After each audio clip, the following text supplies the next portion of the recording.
Oh my gosh, it's Hotline League episode 169. We're not making a 69 joke because we did that 100 episodes ago. We're keeping it classy tonight, okay? No one acknowledge it. No one just pretend it's all fine. A lot of cool stuff to talk about. I was worried that it would be a very boring episode, but then some crazy stuff happened over the past couple of days. And 100 Thieves have our back. Joining me to talk about that is my constant co-host, Mark Zimmerman. He's over here. That's me. That's him. How you doing, Mark? Pretty good. I just watched what was it? Map of Tiny Perfect Things. I don't know, man. There's so many. Is that it's like an a anime? naming.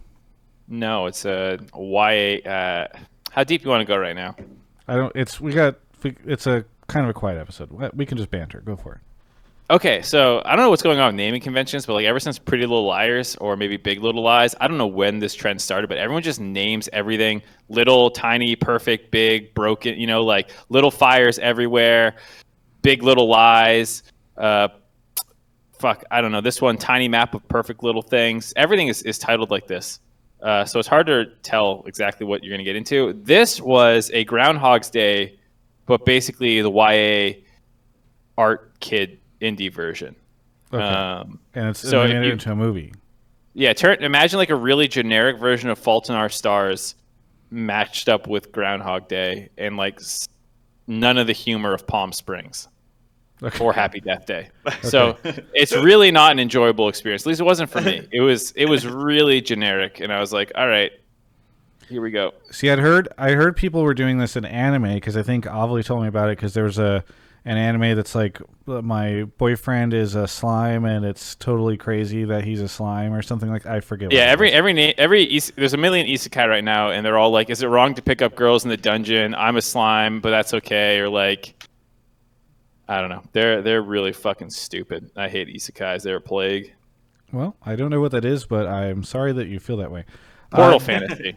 Portal Fantasy from Japan. Joining us at what time is it? Amazing. It's 4:08 over here in the morning. 4:08 in the morning. He'll be probably seeing the sun come up during this show. Is amazing. I asked around desperately. I was like, is anyone who's ever been associated with 100T in any way whatsoever available? And we found a man who lives on another continent.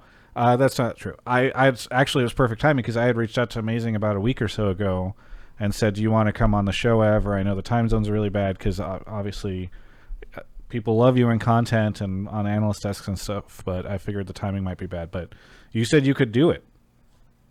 I mean, I'm playing solo queue anyway, so might as well, Might as well. Either way, how you been? Pretty good. I mean, obviously this year has been different for me because I have taken basically a year off from competitive, I suppose. So it's been a different experience, but yeah, it's been good to recharge. I would say, it's been good to recharge. Well, I'm glad that you've been able to take some time to yourself, and it's cool to have you on the show. I'm rebalancing some audio based off of some stuff that I've heard people say. Okay. But either way, thank you, Amazing, for making the time to do this. I'm excited to get thanks into for having me. The show. I want to give a shout out to Alienware for sponsoring the show and Game Fuel. And behind me, it's a little out of focus right now, but is the new Travis Gafford Industries Game Fuel fridge, which is in my office and is probably too large to fit in here in a good way, so it might actually get moved to a different location. But either way, thank you to Game Fuel. I'll zoom in on it, I think, whenever we do the Game Fuel plug. But either way, thank you to Game Fuel. So, some stuff happened this week, and I think all of it was 100T related. Is there anything that happened this week that was not 100T related? I'll check, but honestly, I don't know. VCS is not able to Right. participate, which is sad because they had. I mean, when they announced MSI, I think they made a big deal about how like they were able to figure it all out, everything was going to be good, et cetera, et cetera, and we were all excited to have them here. And then that's not an option. So didn't they also permaban a guy that? Yeah. I mean, that happened a couple of weeks ago, I think. Yeah. But yeah, they've definitely been in the news more and more lately.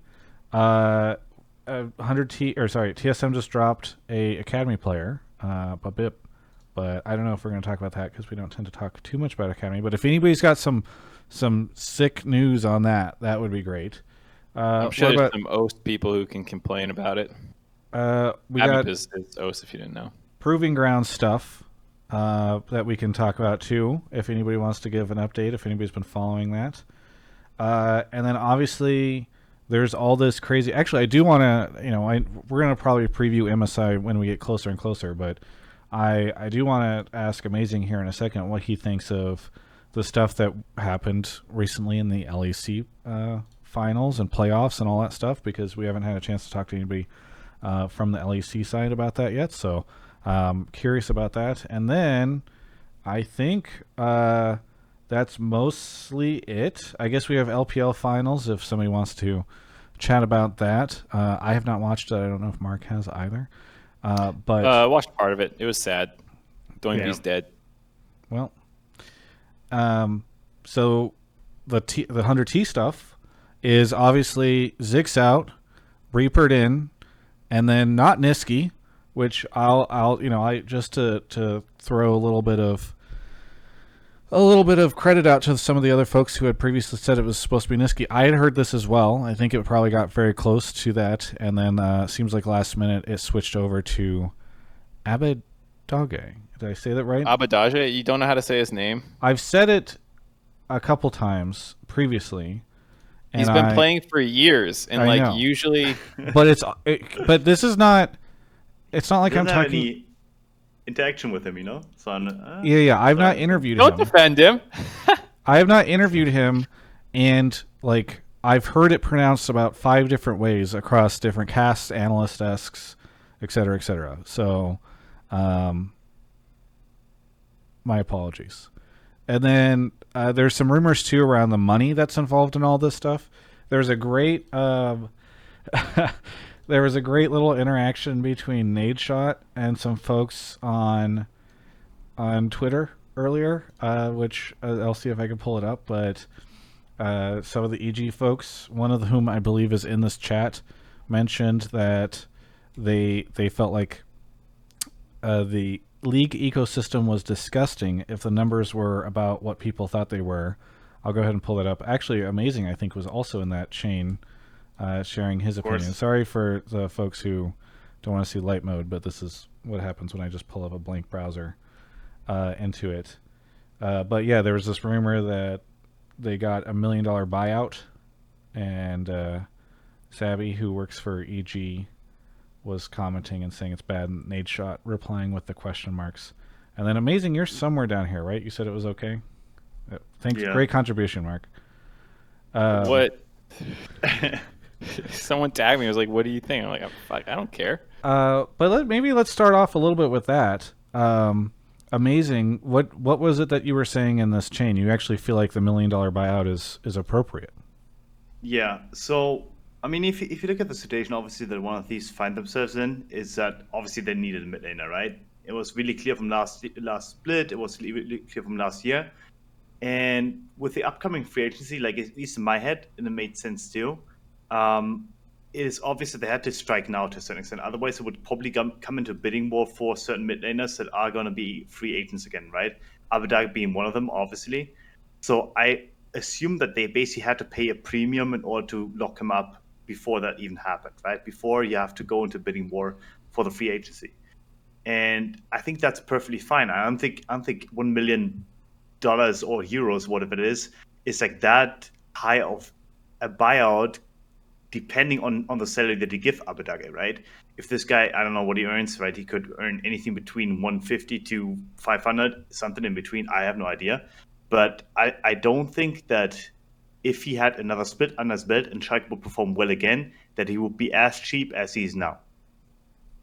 So yeah. I do think that must be it. I think, especially in context of some of the other buyouts that we had heard thrown around last year and some years before, like what was it, 6 million for Perks and like 1.5 for Vulcan, or like some numbers of like that we heard before. Oh, Travis is struggling with his old boomer tech. I had shown this on screen, but for some reason it didn't go through. So there we go. But now people can see the Twitter chain, and then I was saying a great contribution, Mark, because Mark was down here just memeing. Anyway, yeah. I don't know, amazing, because the thing is like it makes a lot of sense to me when I don't know if it makes any sense to me, but given the context around other buyouts and that type of stuff, it makes sense to me when you're like, hey, we're going to spend this much money at the beginning of the season, and we are going to get this player who will play with us for at least the full season, and this is like a very, very actually, never mind. I'm not going to finish that because I'm just people are going to get pissed at me for saying like Abbedagge, it's not good. Well, I don't think that he's not. It's not like a perks level pickup, right? I mean, I think there were some other folks on Twitter. Actually, let me ask you, amazing. How good is he in the LEC? Where would you rank him? He should be worse than Caps. He should be worse than Humanoid. He should be worse than Larson. But I think that's the list. I think he's top 4, top 5, around that area. So he's middle of the pack. I mean, top 4 or 5 is above average. So I guess it's middle of the pack, but it's only if you define the middle of the pack from 5 to 7 or something like that, right? Where else would you define the middle of the pack? Well, there's. Sorry, go ahead. It kind of is, but he's upper middle. Let's say he's upper middle class. That's how I'll put it. Okay. So he's up there, and I do think that he still has a lot of upsides in terms of his clutch performances, because I do think that over the last honestly, over the last split and the split before that, he has really matured as a player, where I can actually see that he's not scared to make plays anymore. He's not scared to screw up anymore, and he has a wide range of champions at this point, right? He can still play the likes of Akali, but he's really good on control mages, and I don't see any weakness with him that I may see with more specialized mid-laners, such as, for example, like someone like Larson / Power of Evil, who are more likely, more prone to overplay on the control mages, right? And are not going to be as flexible in other metas. So he's a bit of a jack of all trades, and he's good on all, I would say. I was going to throw in you can define middle of the pack as like top to bottom ranking, or you can define it more based off skill. And so like sometimes there's not a huge difference, to your point, between 2, 3, and 4. And you might still put him 4th, but you're not saying it's like, oh, he's middle of the pack in talent or skill. There's like median and then mean. Yeah. Whatever, you know what I'm saying? Like, he could be rated an 85 out of 85, and the people above him are like 86, 87, and like 92, and then you're like, all right, well, obviously he's still fucking good, but ends up placing him 4th. What is he in mode? I get all these mixed up in my head, dude. Median mode. I don't know what they all actually are. There's just math terms I throw around. Anyway, okay, so he's good. I guess it's just like, we're talking about $1 million. You can almost buy a house in Los Angeles for that type of money. Like, that is a lot of money to spend on a buyout in the middle of the year on a roster. Like here's the fucking scary thing. Wait, so Travis, you're saying that it'd be better for esports orgs to invest in real estate in Los Angeles than in players? Yes. Are you kidding me? Partially, yes. That is the most. That's the easiest statement ever. Put that money in like a mutual fund, you'll get much better results. Esports collapses to become the new banking industry. You literally put that money in Dogecoin, and you will get infinitely better returns than spending it on a roster in LCS. Anyway, so okay. I think the scary thing for 100T right now is they spent a ton of money to acquire talent from Golden Guardians. They then spent a ton of money on signing the rest of their talent. ssumday's got to have a lucrative contract, especially now that he's got a green card, although maybe they didn't renegotiate around that or something like that. And then I've heard that the Reaper number is a significant situation. Like the rumor is it's per split like mid six figures. Again, rumor, not reporting, rumor. So I just think about how much money has been spent on this roster and the coaching situation and all this stuff. Imagine this team gets fourth again, like they have to. You are spending all this money just to really hope that you're going to edge out TSM and get that world spot, because otherwise this will be a very expensive experiment. I mean, are they above spending compared to the likes of C9, TL, and TSM, or are they still below that, like despite the numbers? Yeah, so I think that they have to be among them now. I think it's really tough because then it gets complicated when you start including like the buyouts and all that stuff. I definitely think TSM and C9 were on another level this year when it comes to spending, just from the buyouts that they had to spend and then the crazy salaries. So TL, I think, who used to be the first, I don't think is anymore. I've got a video coming on it, but now I have to wonder if 100T is up there. But I think what's crazy is I from my understanding, you have this fat chunk of money that's now been spent on the top 4 teams, and then just a giant drop off on the rest, which I think is also going to be represented in the skill level that you see in the LCS this year, where you're going to see these top 4 that are really competitive, and then I don't know if anybody else can even enter that conversation.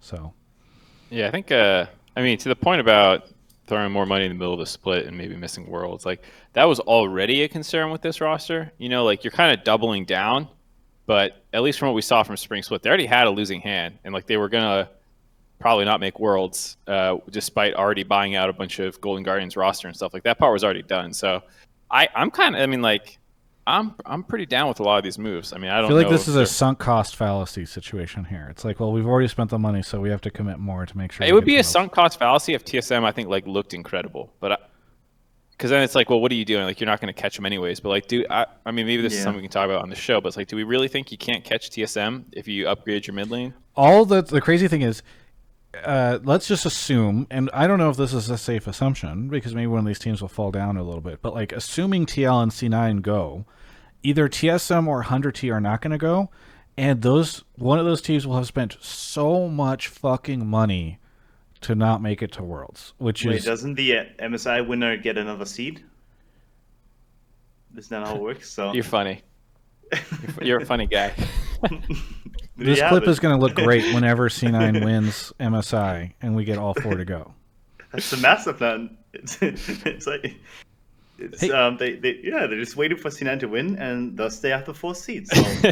Our odds are even better already because one of the teams is already out of MSI. So even as of today, our chances of winning MSI got even better. All right. We'll talk about that stuff in a little bit as well. We'll take some calls. I think people can say whether or not they think this is great, if they think TSM's going to get edged out. I don't know. Amazing. Let's talk a little bit about the LEC stuff.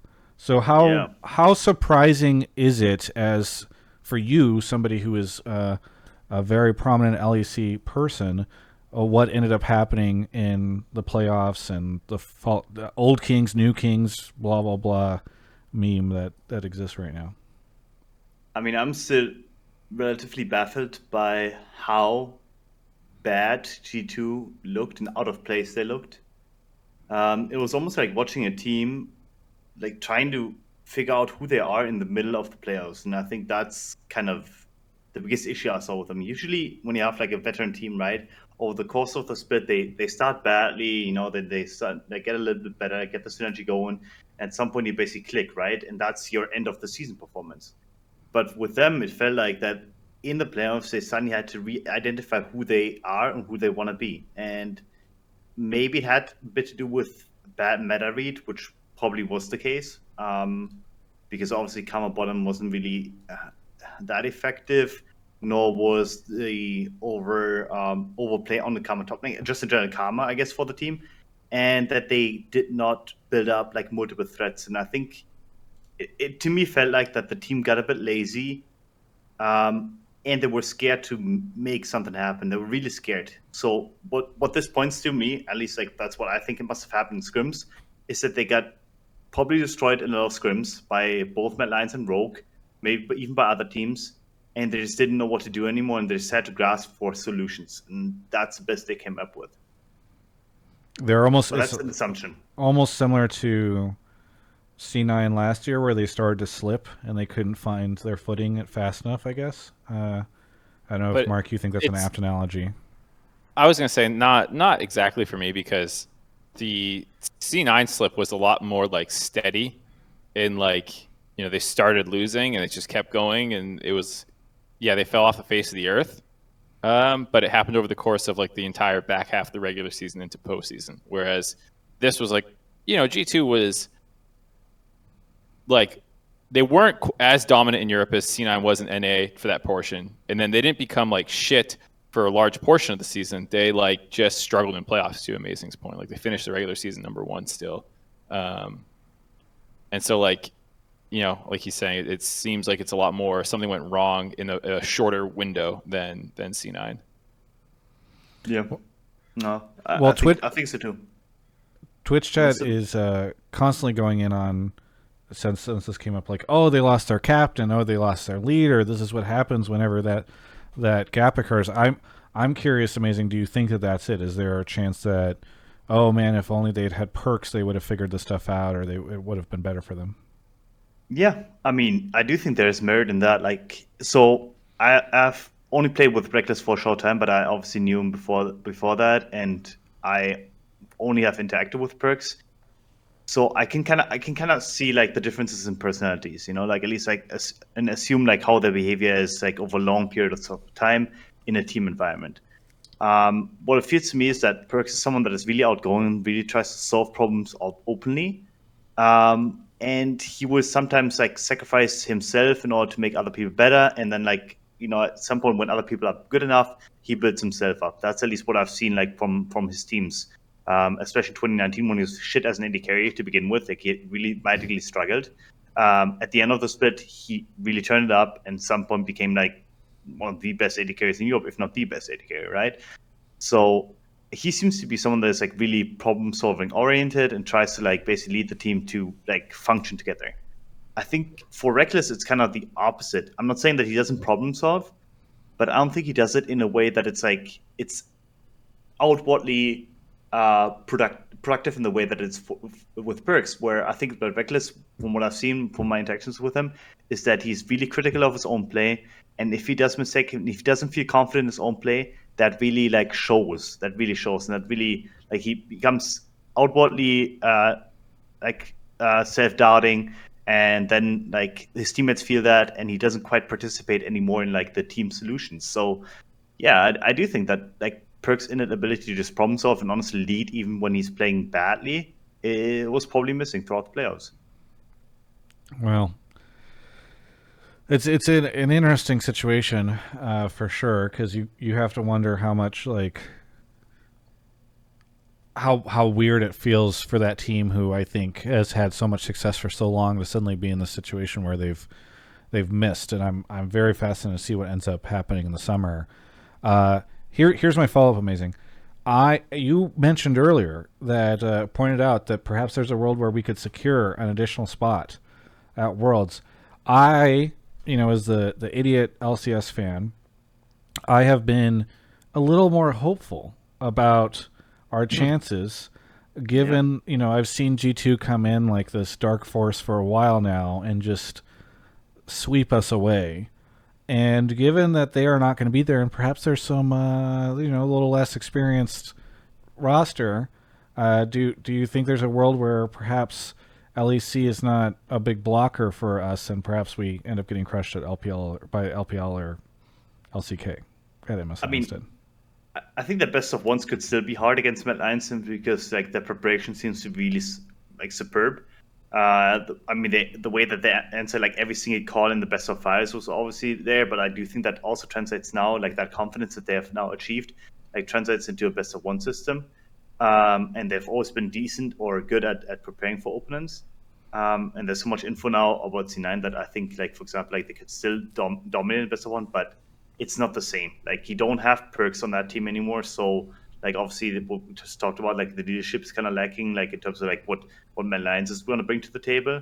And you also don't have, like, honestly, the best individual players like that Europe can send on the Mad Lions team. Like, I don't think they are individually the best players. I think they just really function well as a team. So, yeah, I'm a lot more hopeful for C9. I do think that C9 should be the favorites against Mad Lions in, like, I mean, by 60-40, if not 70-30. That's all I needed to have. Just a little bit of hope. You've given me what I need before every international event, which is the hope that we'll get crushed shortly into the. No, but seriously, like, if you think about the C9 roster, it's not just. I mean, it's obviously the roster, like having like Perks obviously on the team and Niels slash Sven, whatever it is.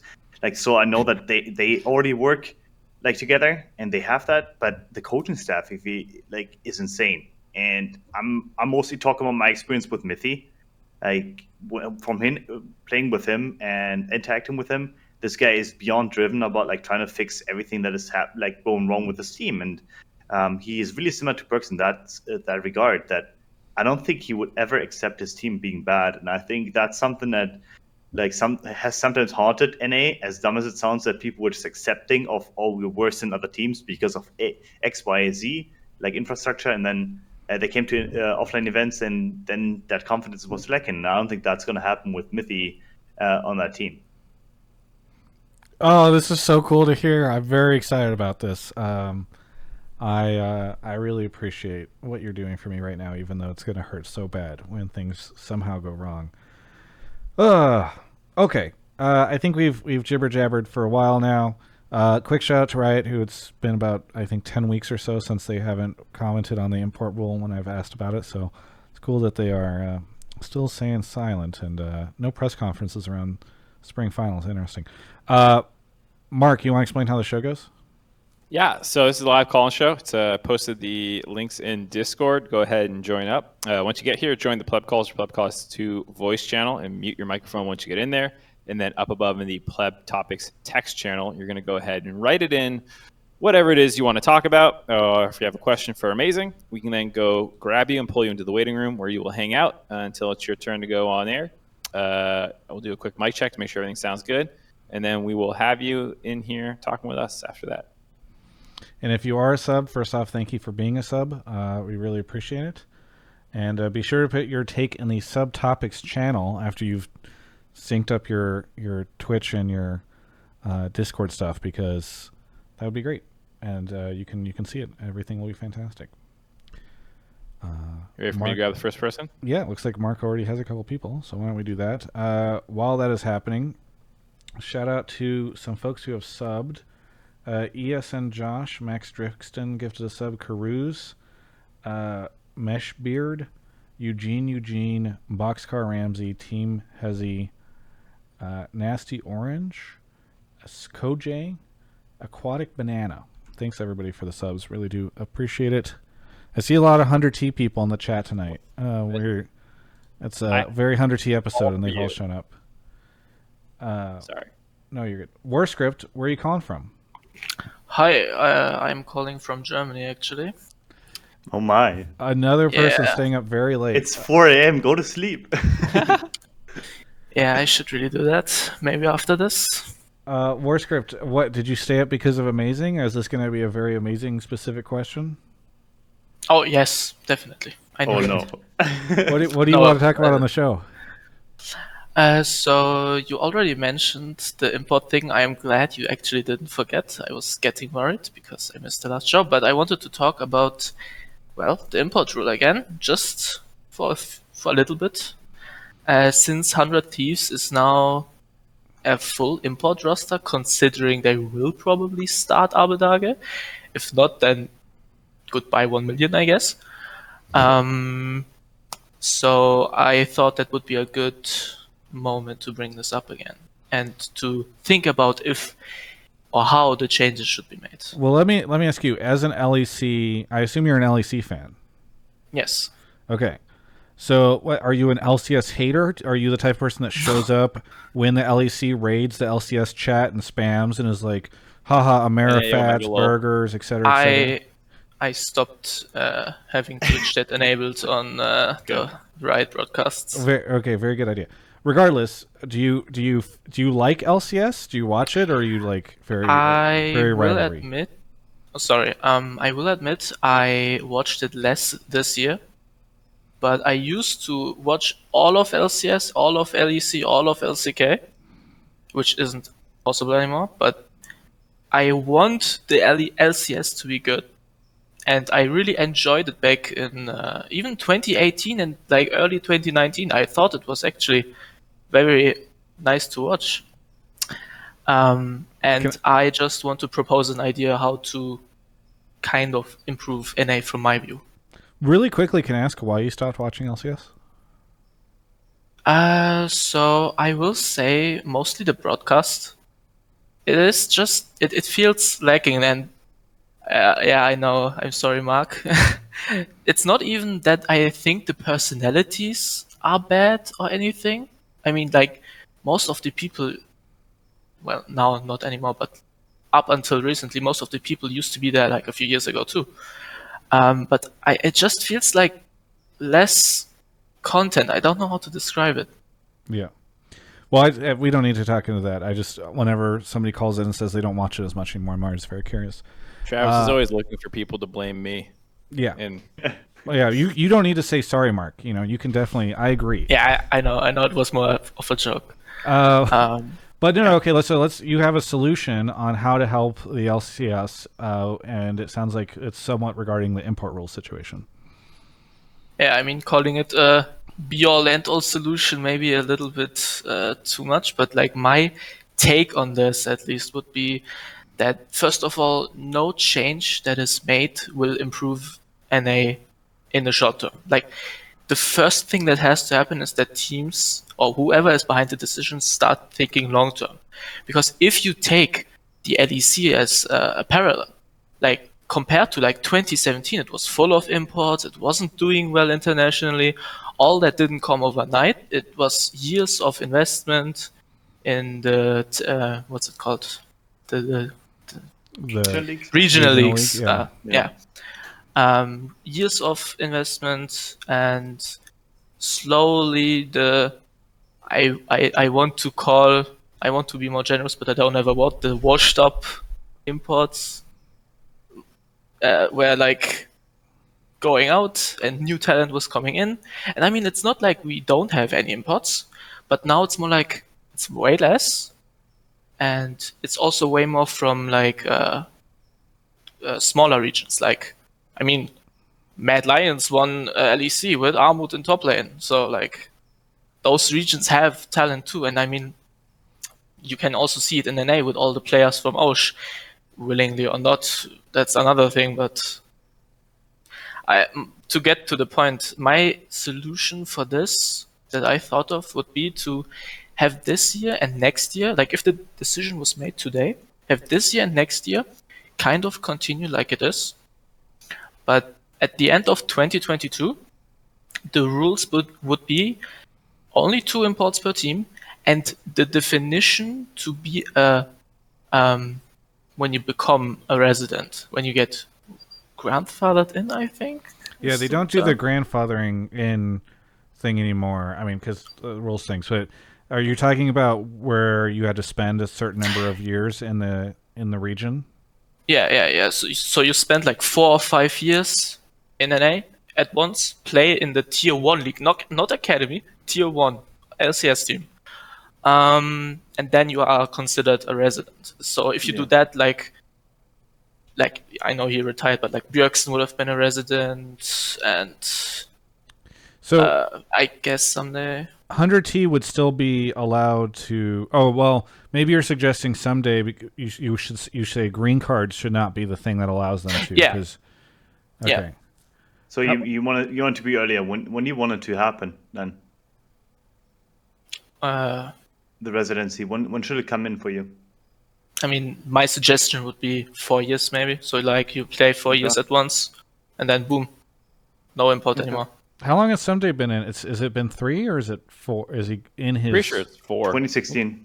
Okay, 2016. so then he would actually count. He would have counted from the beginning of this year.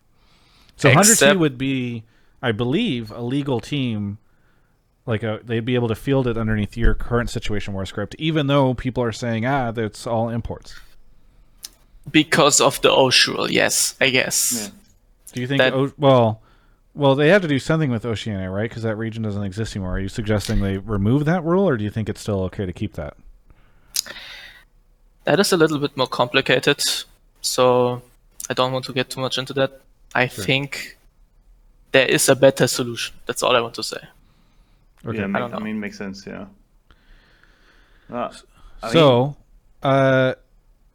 I guess my only confusion here, WarScript, is I feel like almost everything stays the same. Like, it sounded like you were suggesting there are too many imports in the LCS, but if the rule is, if the rules become, again, that sort of old system of 4 years you become a resident, Oceania is allowed to be a thing. It sounds like you don't want to debate that one too much, and then these former players or whatever are grandfathered in, then nothing would really change in LCS, right? The goal of this would be to have temporary stability.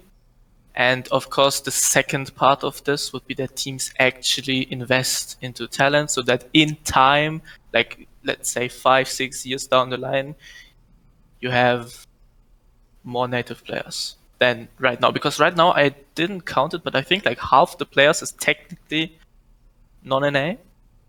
And that is a lot. And I mean, there's like, all the stuff with everyone all washed up, blah, blah, blah.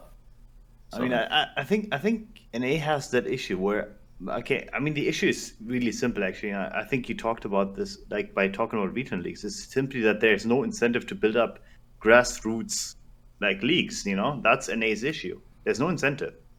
So, like, you need to have a steady flow of imports in order to up the level, because then it becomes like trickle down, professional play, where like the top decides what the bottom, like how good the bottom can be. Whereas in Europe, it's actually the other way around. Like the bottom decides how good the top can be due to the grassroots that we now have established. Where we have regional leagues coming up, where we have like even secondary and tertiary league, or whatever that term is called, like third leagues. Third tier, yeah.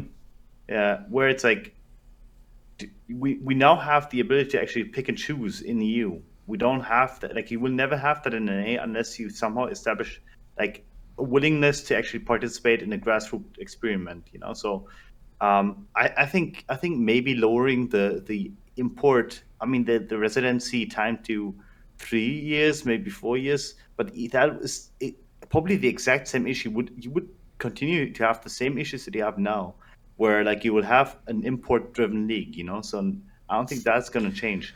That incentive to invest is just not there. I mean, you mentioned there's no incentive, amazing, but supposedly 100T just spent $1 million to get a player from Europe, right? Like, that sounds like $1 million incentive to be able to have like native talent in North America, for like a team like 100T or TSM or C9 or TL. These guys are spending millions and millions and millions of dollars on their rosters, and they are definitely not making that money back. I mean, again, they should just go buy houses in Los Angeles. On the bottom side, right, Golden Guardians is not going to be able to stay competitive with these teams or FlyQuest or whoever in a world where like there's not an ecosystem that allows them to bring in strong North American talent that have been cultivated over many, many years in like a great ecosystem. And so like it feels like the whole league has a huge incentive to be to currently have like a development thing. It feels like there's not that long-term thinking. Like, it doesn't feel like a lot of these organizations, like the mentality just isn't there on how to approach this. And I don't think until this year Riot has done a great job of also thinking, how do we do a better, Riot has not done and been very proactive in considering how they create a great development system in North America. I mean, I think that's probably the thing. Like, I think maybe that's why the long-term thinking wasn't there. Like, I agree with you that there's an incentive for one, obviously, to save money or to like basically utilize native talent in order to like build like, I mean, honestly, it's just to save money, build cheaper rosters potentially, or maybe to like create more flexibility in terms of roster building, because then you can utilize imports again by having like stronger domestic players, obviously. It's just like if you look at the viewership right now, we are like, and I think this year, that's what you just said, Travis, is that this year we now have the first time where we actually see like amateur tournaments coming up again, right? And I think the way that Riot has honestly killed off like the amateur scene over the last couple of years due to the implementation of LCS, LEC, whatever it is, like there has not been a great incentive for anyone to actually like compete in those lower leagues, amateur leagues, right? In NA, we still have that in EU, but that's also Riot driven, right? Riot decided to create those because like there were grassroots experiments, and then the REL leagues were appropriated by Riot to a certain extent, right? They took them on, and then they basically made them Riot product. Whereas like you never had that in NA after IPL, after like whatever it is, like got killed off. You didn't have that same grassroots movement, and I don't think that Riot did a good job at even like promoting the possibility for it, because it seemed like that every single tournament that was even in the making was destroyed or nixed by them. Like completely just like negated. You never had. I mean, I think it was. Yeah. I think it was a little bit. I mean, Riot would have, to my understanding, been okay with these tournaments existing as long as they didn't have LCS players in them. My personal belief is that there just hasn't been enough of a financial incentive to run these things. It's the concern. I mean, I don't want to go down this rabbit hole, but it is the broader concern that I have around Proving Grounds right now, is that like I think a lot of these tournaments are running these things. These organizations are planning on running these things under the idea that they're going to make good money and they're going to get good sponsors and that type of thing. I'm not sure if that's going to happen, because I don't think that the viewership potential is there. I did that whole video before, so I don't want to go back down it again. But like, I think the Proving Ground stuff is a step in the right direction. I think it's really good. I wish we had done it multiple years ago, because I think we'd be in a better place now. I just think it also is going to require a mentality shift across the board from the teams, and realizing that they need to invest in this stuff and they really need to care about it and they need to be collaborative with Riot on it. And I also think it's going to take a mentality shift among the LCS fans to know that, like, I don't know. Well, so let me chime in here about the whole like investing from orgs. I think like what we saw through the academy system is like you just can't trust teams to do that, and that's one of the things that the ERL system doesn't really do. And I think you can talk about like having roster space, which is where the import part of this discussion comes from. But like the academy system, largely, I mean, like hasn't been great. I think because a lot of teams didn't care, and there wasn't like a ton of. And I know there are a lot of hardworking people who want it to succeed, but like, I mean, I've talked to different orgs at different times who have said like, yeah, we don't really care about it. And I mean, it's gotten better, I think, over time. It's gotten better, a while, but like, it was really bad. It wasn't that long ago that I was talking with a GM about how much of a shit show like organizing scrims in academy was and stuff like that. Like it's generally not a great system. I think the idea of Riot was like, hey, teams will be able to invest in these like little sister teams that are going to be great and yada yada yada. And I just don't think it ever shook out that way. And that's why I'm glad to see. Sorry to finish up here. Like why I'm glad to see Proving Grounds come back, and hopefully as a better way of showcasing talent. And like now that, like you're saying, LCS players can go and play in it, not really LCS, more academy players, but like you see a broader interest. It also, I think, drives viewership more. Like amateur tournaments had no real reason to be watched previously to that point. Like why would I watch the third-rate players play? It's not even the academy players of like the next generation who might break in. And even if some of them were good enough to, they didn't get a chance to prove it against the existing academy players. So I think this is a lot better system for viewership, and hopefully will. I mean, obviously, Proving Grounds is not going to be a 50K viewed thing, or it doesn't sound like it will be, but it's still probably better than amateur tournaments would have been in the old academy system. LCS isn't always a 50K viewed thing. So. Oh, shit. No. WarScript. Go ahead. Wait, one final suggestion, just to close this off. Wanna kill two birds with one stone? Kill academy and make it so that across the board colleges are team-based. So you have like City 1 Immortals, New York TS, I guess CLG, whatever this, and then it's like geolocation and a better talent system. Boom. I think the geolocation thing is interesting. The problem is if you end up doing geolocation, if you have these teams geolocate their academy and amateur teams, they are essentially geolocating their LCS team, right? Like you can't really make that decision exclusively at the tier 2 and tier 3 thing. And I think that opens up a whole nother can of worms. In terms of the college stuff, I think it's weird. What were you going to say? That was just a meme. That wasn't that serious, but yeah. Anyways, I mean, I do think it's interesting, right? Is like because one of the cool things about Europe and their system is you get this kind of like natural attention whenever France and Spain play, and there's not really like a great corollary for what we have over here. It's like, look, an EG team is playing an EG team. EG fans, tune in to see. It's kind of a weird system in comparison, I think. Damn it! Why has the college scene not actually picked up in NA, like to the extent that it has, like for example with the NCAA, obviously in basketball and everything like that? Because like people know that the NCAA is a lower quality product, like supposedly than the NBA, right? But still, people identify with it. Like, I think it's because people watch that stuff because they went to college at that place 20 years ago. And I don't think that the incentives are the same for colleges on the league side as they are on the esports side in general as they are in traditional sports. And so that's been the tough thing there, right? Is like it's not as easy. Damn it, I had one. Oh, I will say this final thing on this topic. I think WarScript that I think there's a good chance that all this conversation we're having about how like, oh, we really want teams to invest in native talent and blah, blah, blah. I think that stuff is going to happen in the next 1 to 2 years anyway. Because here's the thing. This is just not sustainable anymore for these teams, right? Like if you think 100T is going to spend as much next year as they did this year if they don't make it to Worlds, or TSM, will they spend as much next year as they did this year if they don't make it to Worlds, right? Like these teams are going to start dropping the amounts that they're paying, and I think when they are no longer competing against each other and driving up prices, like I think if I'm an LCS pro, I'm trying to get the cash that I can right now because I don't think it's going to necessarily be around for you in the next couple of years at the same level it is. So, WarScript, thanks so much for the call. Anything you want to say before we take a quick break? Yeah, I guess shout out to GameView. I want to try that. And also shout out to Ocelot for making NA great again. Yes. We had that Twitter interaction that I retweeted from 6 months ago where he said any G2 player could carry an LCS team to win the finals. And then I said, I'll take Perks. And sure enough, Perks comes over and then does it for C9. So shout out to Ocelot. Thanks so much, WarScript, for the call.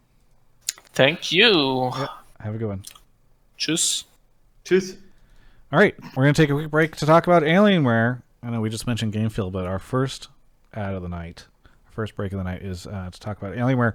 Alienware does so much cool stuff for us right now, and actually all the time. I think what is really exciting is, I did a TikTok this week where I was showing how excited I am.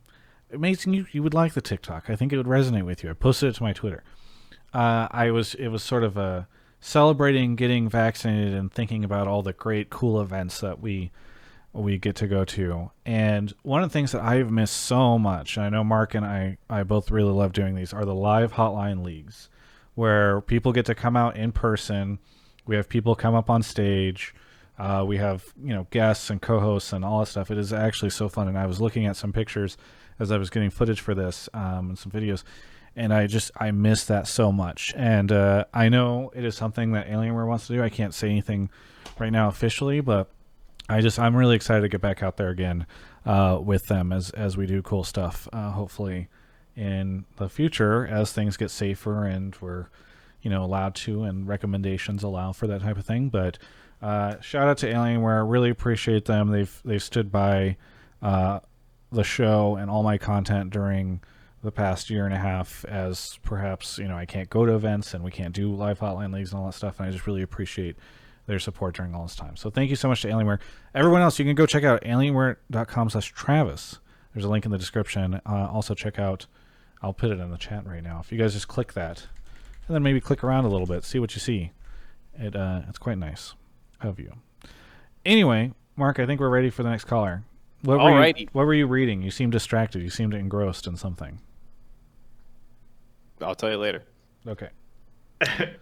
Okay. Mark is off to grab our next caller. Shout out to some subs.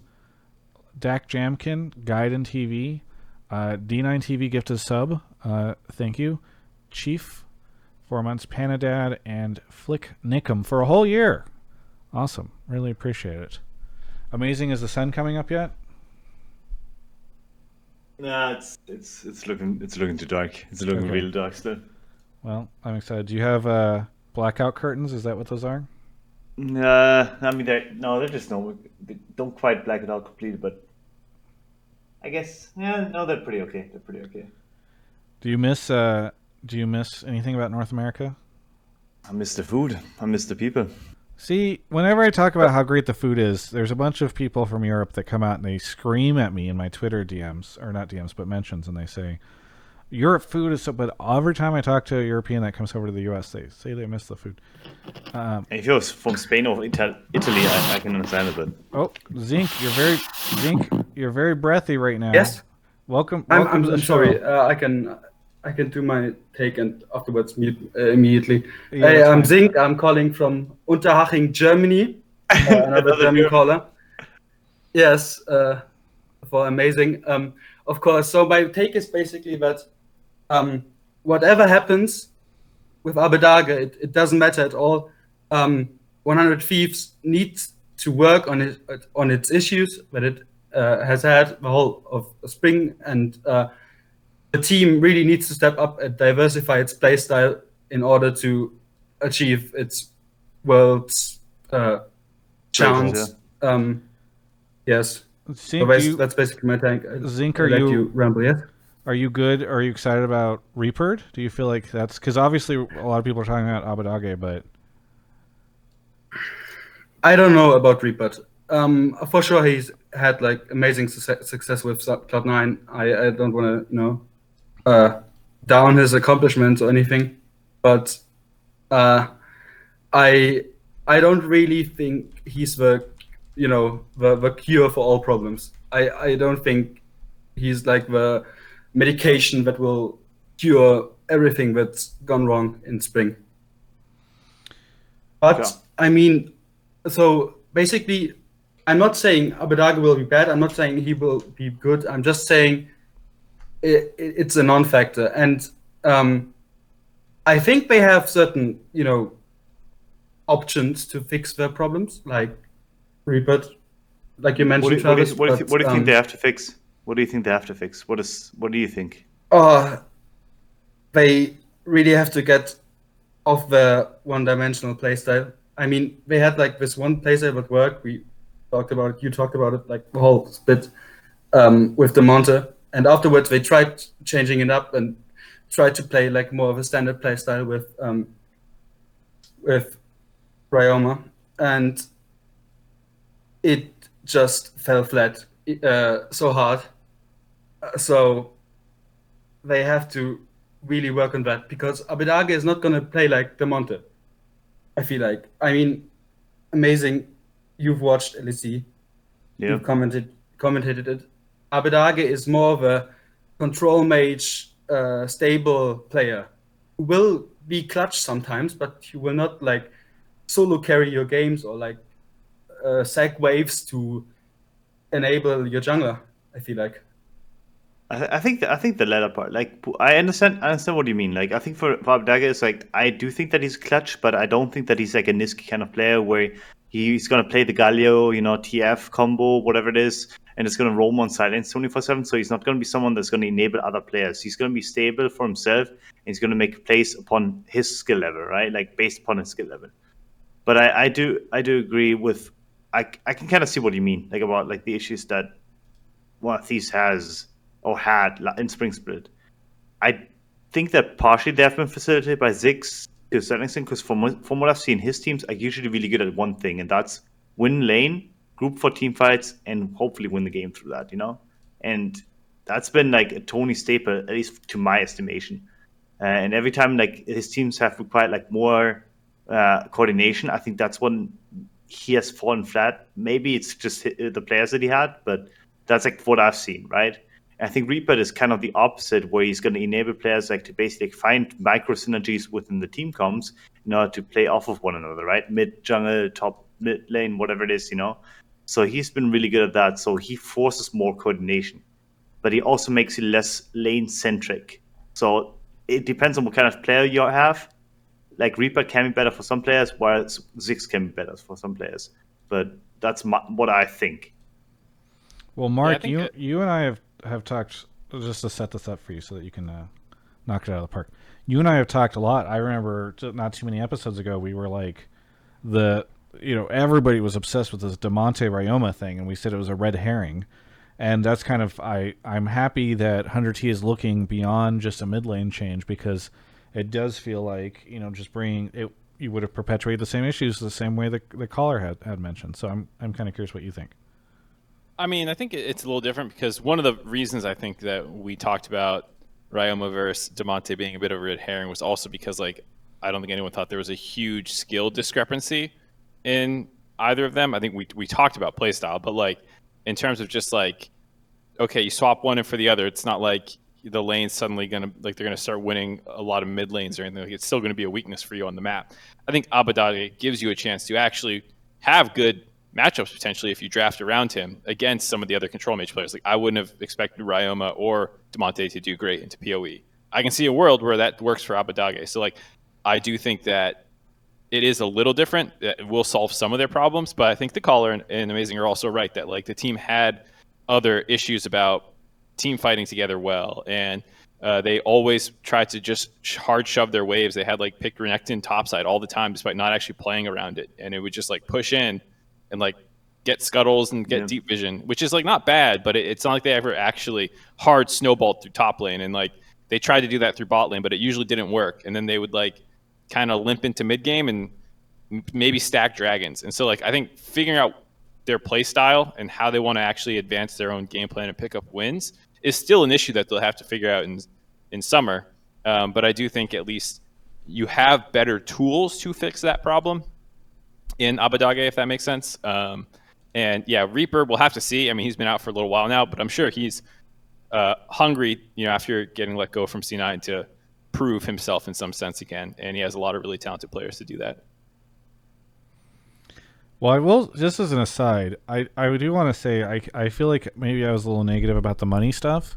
One thing I am really excited about that 100T did this is like, at the end of last split, it felt, I think, Mark, you and I talked, maybe even on the most recent episode of Hotline League, but maybe the one, two before, and I was just like, I don't know what the hell 100T is going to do.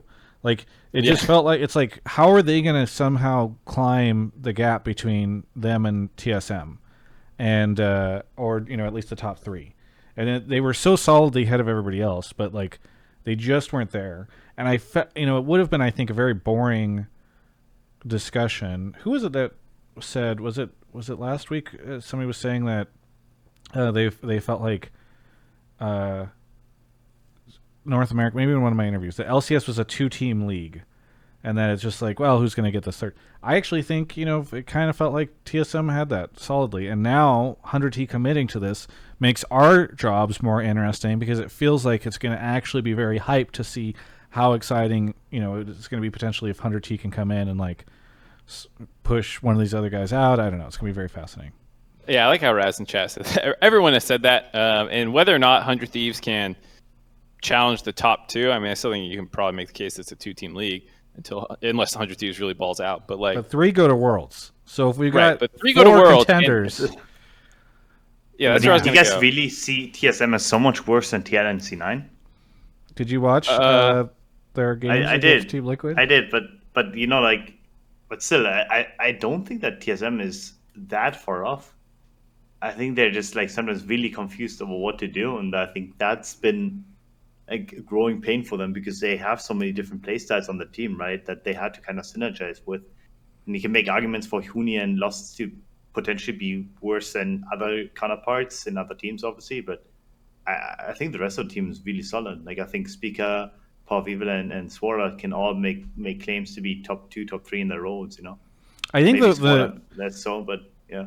I think the issue for TSM has been they have the potential, yes. Like you look and it's like they've got all the ingredients, but for some reason they're just not coming together the way that C9 and TL have. I don't know, Mark, if you want to more brilliantly explain this, but I mean, I think even on paper, I think you're right that they have a lot of really good players, amazing. But I think that in general, I would pick TL players more often than not over them. If I was like building my own roster. And then to Travis's point, I also think that they don't necessarily fit together quite as well as the other ones. Like Huni and PoE in general to me feel like just pretty different players. And I think that having to figure out how they want to play is something that they're always going to struggle with a little bit. And it felt like they ended up leaning more towards the PoE play style of a lot more focus on scaling and team fighting and these kinds of things. And Sword Art was pretty good at different points over the season, but it didn't feel like they ever became like a Suning to me or something, they looked really good. So I think that they have the potential. Like any team can become better or worse than the sum of their parts, but I still favored the other two teams. And I think a lot of it too, even for me, I'll admit it, like just bias seeing them lose to the sub TL, even though we saw sub TL then go on to challenge C9 in 5 games.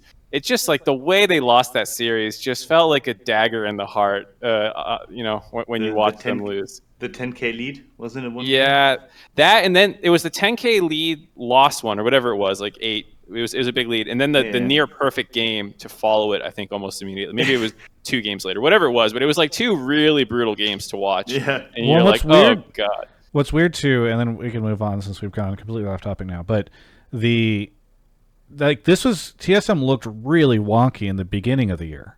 And everyone was like, oh, and then they got back together. They had like a couple of weeks where they had like a really solid run, and then they were like pretty good after that. But like, it's not like this felt very fluky. It's like if you actually look at it within the context of the whole year so far, TSM didn't look good. Then they looked pretty consistent for a very short period of time, and then they didn't look good again. So it's like, it's tough, I think, for people to feel like they have a lot of faith in that this team is. I think there's a higher chance, and that's, I guess, my hot take, that another team than TSM will implode and give one of these that third world spot. I think it's more likely, to me at least, that TL implode. Actually, TL is more likely to implode than TSM is, and give up that third world spot. And the reason why is that I think TL, despite their individual abilities and I think their overall like team synergy, if the meta speeds up, I feel a lot of their players will not know what to do. And I think they really benefited from having a really slow and steady, like farm-heavy playstyle, supported by the meta. Like I think if Lee Sin, Elise, whatever it is, like Rek'Sai, and the meta speeds up and they have to fight more, I think a lot of the players will feel uncomfortable under these circumstances. Everyone, please remember this and then remind me so I can clip it out and reshare it whenever TL doesn't go to Worlds, but Hunter T and TSM and C9 do. All right, caller, we've gone completely off topic. I'm sorry, guys. Yeah, I know. We're sorry. I know, but just to bring it back, really quick question, guys. If we rerun the whole of Spring Split or MSS or whatever with Abbedagge instead of Ryoma, does 100 Thieves actually make it to third? Do they beat TSM? God, you should host the show. Yes or no? That's a great conversation. With Reaper or without Reaper? With Reaper, with they make Reaper. third. With Reaper, they make third. Yeah, I think so too.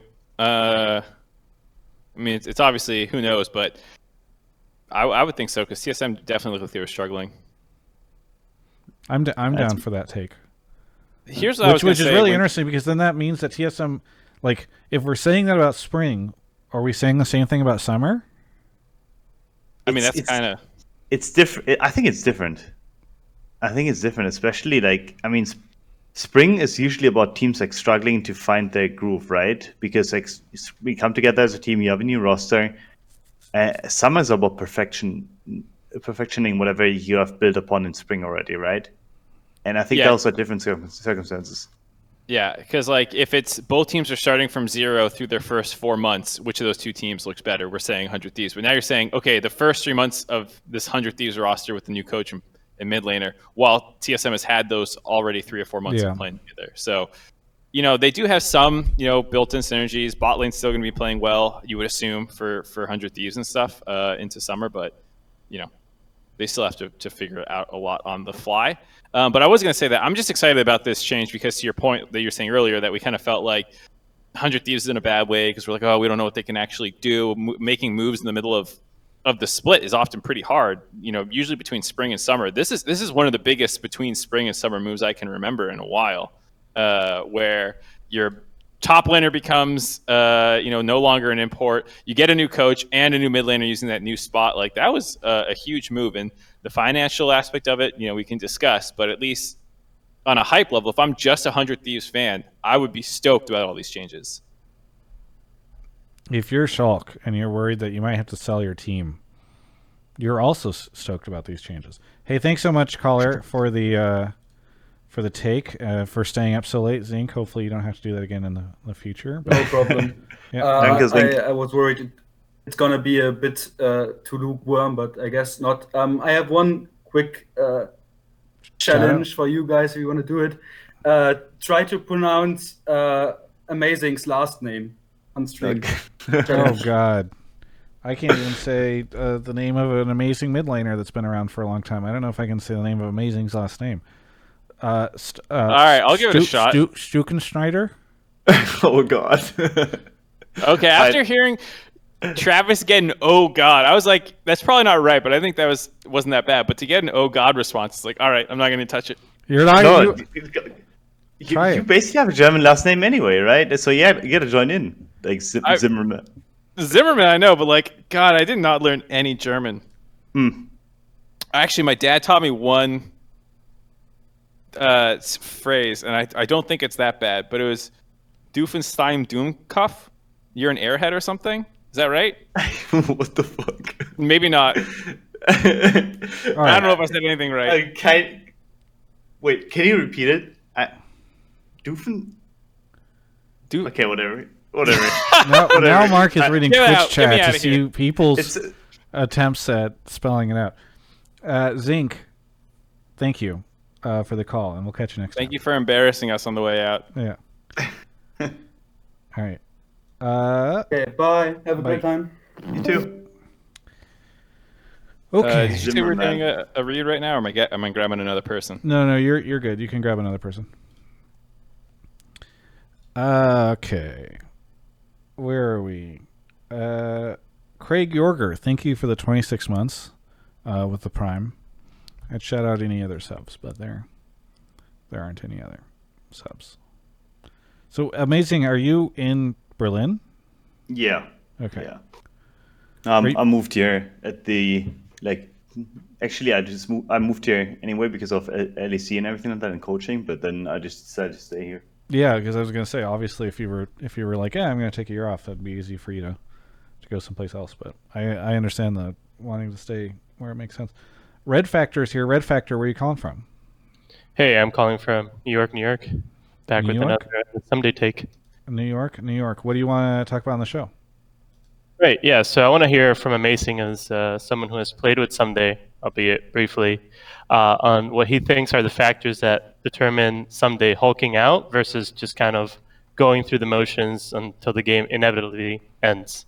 And does he think Reaper will usher in a new era of Someday and adding more consistency to him and bring back top play someday to the Rift? Well, really quickly, Mark, I mean, we haven't ever talked about this on the show, I don't think, but people, I think generally were saying this was like Someday's worst split ever. Is that just as to set this up as like a premise for Amazing's conversation here, was Someday at his lowest this past year or this past spring? I'd have to think more about that. I don't think so. I mean, I don't think he had an incredible split. I thought he was decent through the first couple weeks and then dropped off a little bit. Obviously, his lock-in was actually incredible. And I think that level of performance carried through for a portion of the season before that more of the drop-off came through. And I don't think he was great by the end. I think he was struggling quite a bit, but I think he had a couple other splits on this level before where, Sumday's just never the player who like is going to turbo int and like run it down. And a lot of the times that people think that he's not playing well, it's when he's just not getting much done, or he's getting outperformed by the opposing top laner. And that was definitely happening towards the end of the split, like the Fudge rematch and some of the other things. So I can see where this take is coming from. I have some examples. Go for it, Red Factor. I was just gonna say that I don't think it was his worst split ever, but I'd have to like really go back and look at the other times where I don't think he had where his splits were mediocre. Right. Yeah. So I think like the lock-in is an example of him like hulking out. But that I will say though, like the team as a whole was really crisp in lock-in. Their play patterns were working, and he was pretty much just like playing Renekton to win. But he had a really good game on Dignitas against Dignitas, and even in that game, there was some like mismatch between him and Closer. So like ssumday they had just ganked. ssumday was looking for a turn kill, but Closer was already going back to like farm his camps. So like you should be, if you're looking for a turn, you should like be communicating that. And then in the following series where he was playing a lot of carry top lane, even if he was getting some advantages, right, that wasn't really trickling to the rest of the map. So I feel like he struggles to he doesn't feel comfortable taking charge and communicating to the team what he needs to carry the game with the lead that he has. Or at least that's my sensation that I got. And, Amazing has some inside information that I'm hoping to get insight from. All right, Amazing. Let us know what makes ssumday go. Say everything and worry later. That's our motto here. What I would say about ssumday, and I think that's probably like both strength and weakness of him, is that he plays very, very by the book. And so what that means is like he's really good at just playing the matchups as they're supposed to be played. The problem stems, that's obviously good because then you always have a reliable force. You kind of know, okay, this matchup is going to go 55-45, 60-40, and ssumday's going to play it out that way. But the issue arises when he has to kind of like implement his jungler in the laning phase, because Kenny expects the jungler to know more than most junglers do. Like, we're stupid as fuck, we're PvEing all the time. We don't quite know like which matchups are supposed to be like.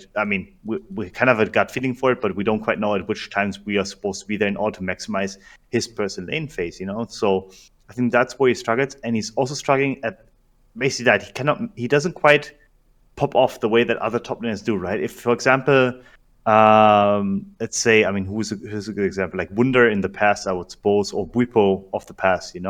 When he has an advantage in the matchup, and he knows it, that guy gets dove 3 times in a row.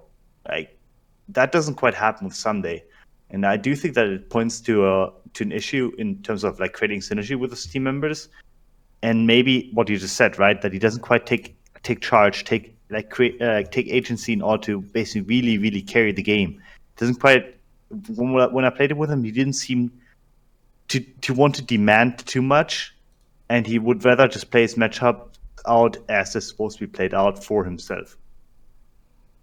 I was gonna actually ask you about that, and I think you kind of answered it there. It's like I've always had the feeling like when you watch ssumday is that he hasn't in North America at least really synergized super well with any of the junglers he's played with, like where it feels like they're elevating each other's game and blowing games open together, quite like when Huni and Reignover were together on Fnatic and Immortals, and like some of these other great top lane pairings, like you said, Gankos and Wunder and stuff. Like, it's definitely feels like he's always a little bit on his own island, for better or worse. And like you're saying, he's really stable, but sometimes the team doesn't need stable. Sometimes you need that X factor in the series where you're struggling, and it doesn't feel like he's been able to do that. And whether that's mindset, just struggles with North American junglers, whatever it is, it definitely feels like that from the outside too. Yeah, if I can add here, I think I would say the jungler that he's synergized the best with, at least from a viewer's perspective, would be Meteos, and then that coincided with the split where he was like literally. I think I've mentioned this in my previous take, where he was literally throwing like the corpse of his teammates over the finish line to get them third. That split. No, I mean he synergized well with Meteors and like and he seemed to synergize well in the Dignitas splits that he played. Like who was the jungler then? Because he seemed All tech, big. Who was the mid? Who was the jungle? I'm was not it even Right, gonna try. he I wasn't can't remember. Helios or Shrimp? something like that? Shrimp? Maybe I it was think Shrimp. it was. I think it was Shrimp. Does Travis have the knowledge bombs over top of us? I legit Chaser and cannot. I Shrimp legit actually cannot. is I think, but I'm I'm pretty sure it was trying to look Shrimp. it up. It just felt like when I mean, yeah, when it seems like that he has organic synergy with a player, he's able to like utilize that, but he doesn't create synergy. And I think that's like an issue that a lot of players actually have, which is why there's like such a difference in rating between like how I would, for example, rate certain players versus how like fans oftentimes rate certain players, where fans see like the individual ability in the laning phase. Oh, this guy's always like 5 to 10 CS ahead. Yeah, that's great and all, but how much does he actually do to blow this lead wide open? How much does he actually do for the team? How much does he actually like, yeah, just create, plays for others? And I think that's been a building block for ssumday for forever, and I think that's something that Rupert could fix due to like Rupert's coaching style and the fact that he just always finds synergy amongst certain members in some kind of fashion. That kind of segues me to like the second part of my take, which is about Rupert having a Korean coach, and also what I think is a more stern coach, very opinionated, willing to like enforce his opinions, even if he doesn't walk his players through them. So do you think that'll give him like more like comfort telling the coach like, oh, I need this and this and this, and then Rupert will tell like the other people, okay, you do this. Do you think that might be a solution for the team? I mean, yeah, it could be because of what you said, right? I think the Korean background could potentially be it. I'm not saying that ssumday still kept like basically all his Korean attitudes and everything like that from back in the past, but when what you see with a lot of Korean players, that's why like I guess Huni and Reino were really unique, and I think especially Huni was really unique, is that Korean players are actually, I don't want to say obedient, but that's kind of what they seem to be, like that they really respect like the hierarchy system that you have within a team environment, right?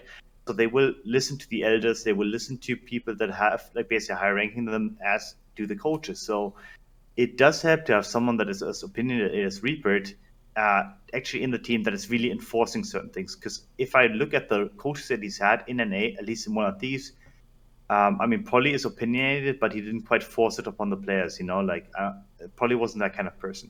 Neither is Tony, like from what I've seen from him. So I think that Reaper being in the team and kind of like being that elderly leader to a certain extent and really forcing certain things to happen, I think could really benefit him, yeah. Mark, do we have a Reaper take in the can?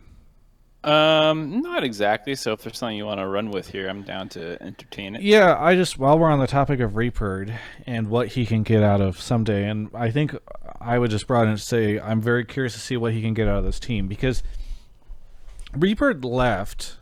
Again, this is one of those things you kind of need to read between the lines on stuff, similar to when I was like, oh, Papa Smithy and like Zix are just tyrannically deciding to swap mid laners. I'm like, if you listen to some of the interviews, Reaper left Cloud9 on good terms with the org, but I don't know if he particularly left like with a great sense of, for that 1 year, people thinking he was very successful, right? Like they obviously had the great run, but then didn't go to Worlds. And like, if you listen to a lot of the interviews from the players, they were kind of like, yeah, we started to not know what we were doing, and we didn't feel like we were getting the support and the answers that we needed. Like there was a lot of I don't know, I'll put it this way, I am looking at this 100T thing, and I know this is crazy to say about Reaper, who's obviously had so much success in the past. It's kind of a redemption arc that he needs for his C9, his final C9 year, and I'm really curious because I think he's going to be stuck in a very tough situation where 100T, rather than like backing out, has gone in and spent even more money, brought this player over from Europe, and this is a team that seemed to really need like a coach to help them fix their shit. And I'm very curious to see how he does overall. So I don't know. I know there's a ton of Reaper fans that are like, probably in the chat right now flaming me, but I'm very. I think Reaper can be great, and obviously has been in the past. I don't think that his last act or his last performance really represented that, and I'm hoping that we get to see his like redemption for that. Hope the millions of Reaper fans are not going to take you down now. Yeah, dude, watch out, dude. Reaper's got hordes of fans. He's come out of the woodwork. No, there are a lot of people who, understandably, like he's had a ton of success as a coach, especially internationally, right?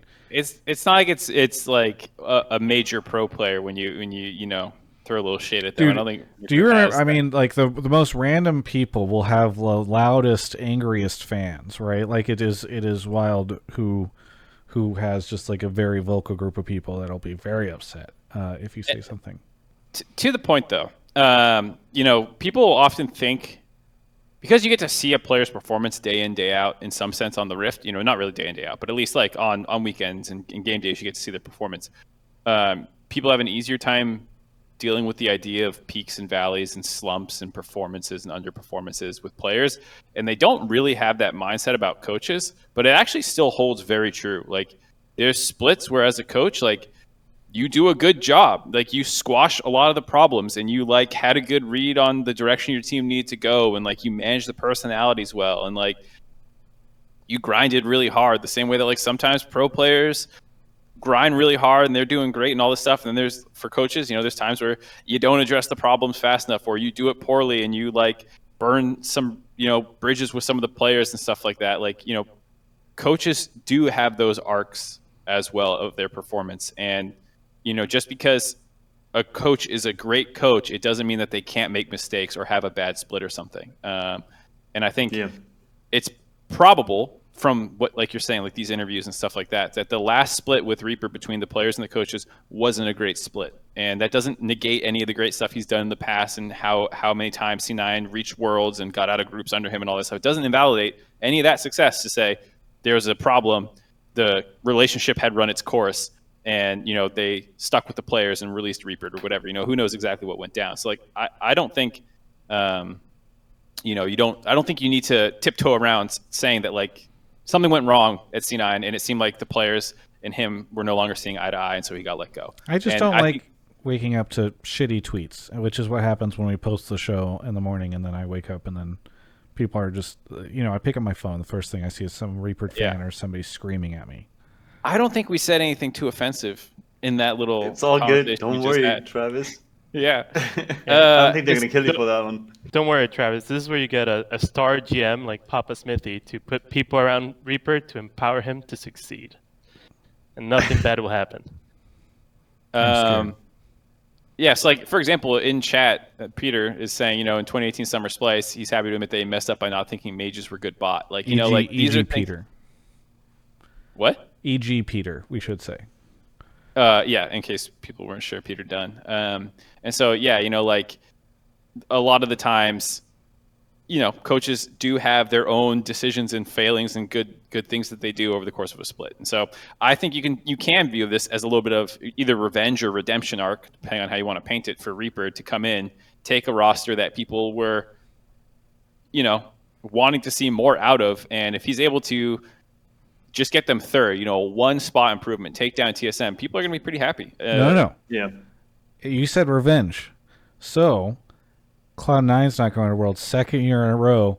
100T beats them out. No. Sends C9 out. And people can be like, wow, Reaper denied Cloud9 Worlds 2 years in a row. I mean, Reaper would probably have to, invade Cloud9, break a couple of hands, here and there. And I think that could work then. Yeah. Otherwise, he knows their weaknesses. He knows where they live, right? So yeah. That's a coach who's just willing to go the distance for his players, Yeah. Just crack a couple skulls and there you go. No, but the positive thing about Reaper is, and I think that's probably why maybe he had a fallout with the OC9 is that you actually talk about him as a potential difference maker, right? And I think that's a positive spin on it, that he can make that difference because he's shown in the past to have that authoritarian, almost coaching style where he's gonna tell players what to do, and really knows what they should be doing. And I think that sets him apart from a lot of other coaches where you will have more valleys. We know sometimes like you have the personalities that are going to fit it, sometimes you're not, and then suddenly like you have the performance drop off. Whereas those pleasing, like, you know, like helpful, supportive coaches are always going to be okay, but they're never going to make that big of a difference, right? So valleys are going to be there if you're trying to actually change things. Valleys are not going to be there if you're not trying to change shit, you know? Yeah, for sure. I mean, like, just look at the benching the main C9 guys. That split, like, that's a ballsy move, and not every coach and team would have been down with that.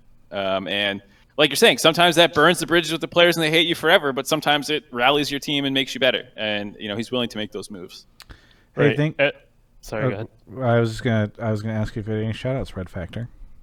Oh yeah, you know, still using my crisp 240 hertz Alienware monitor. I used to die a lot in Path of Exile. There's a new league.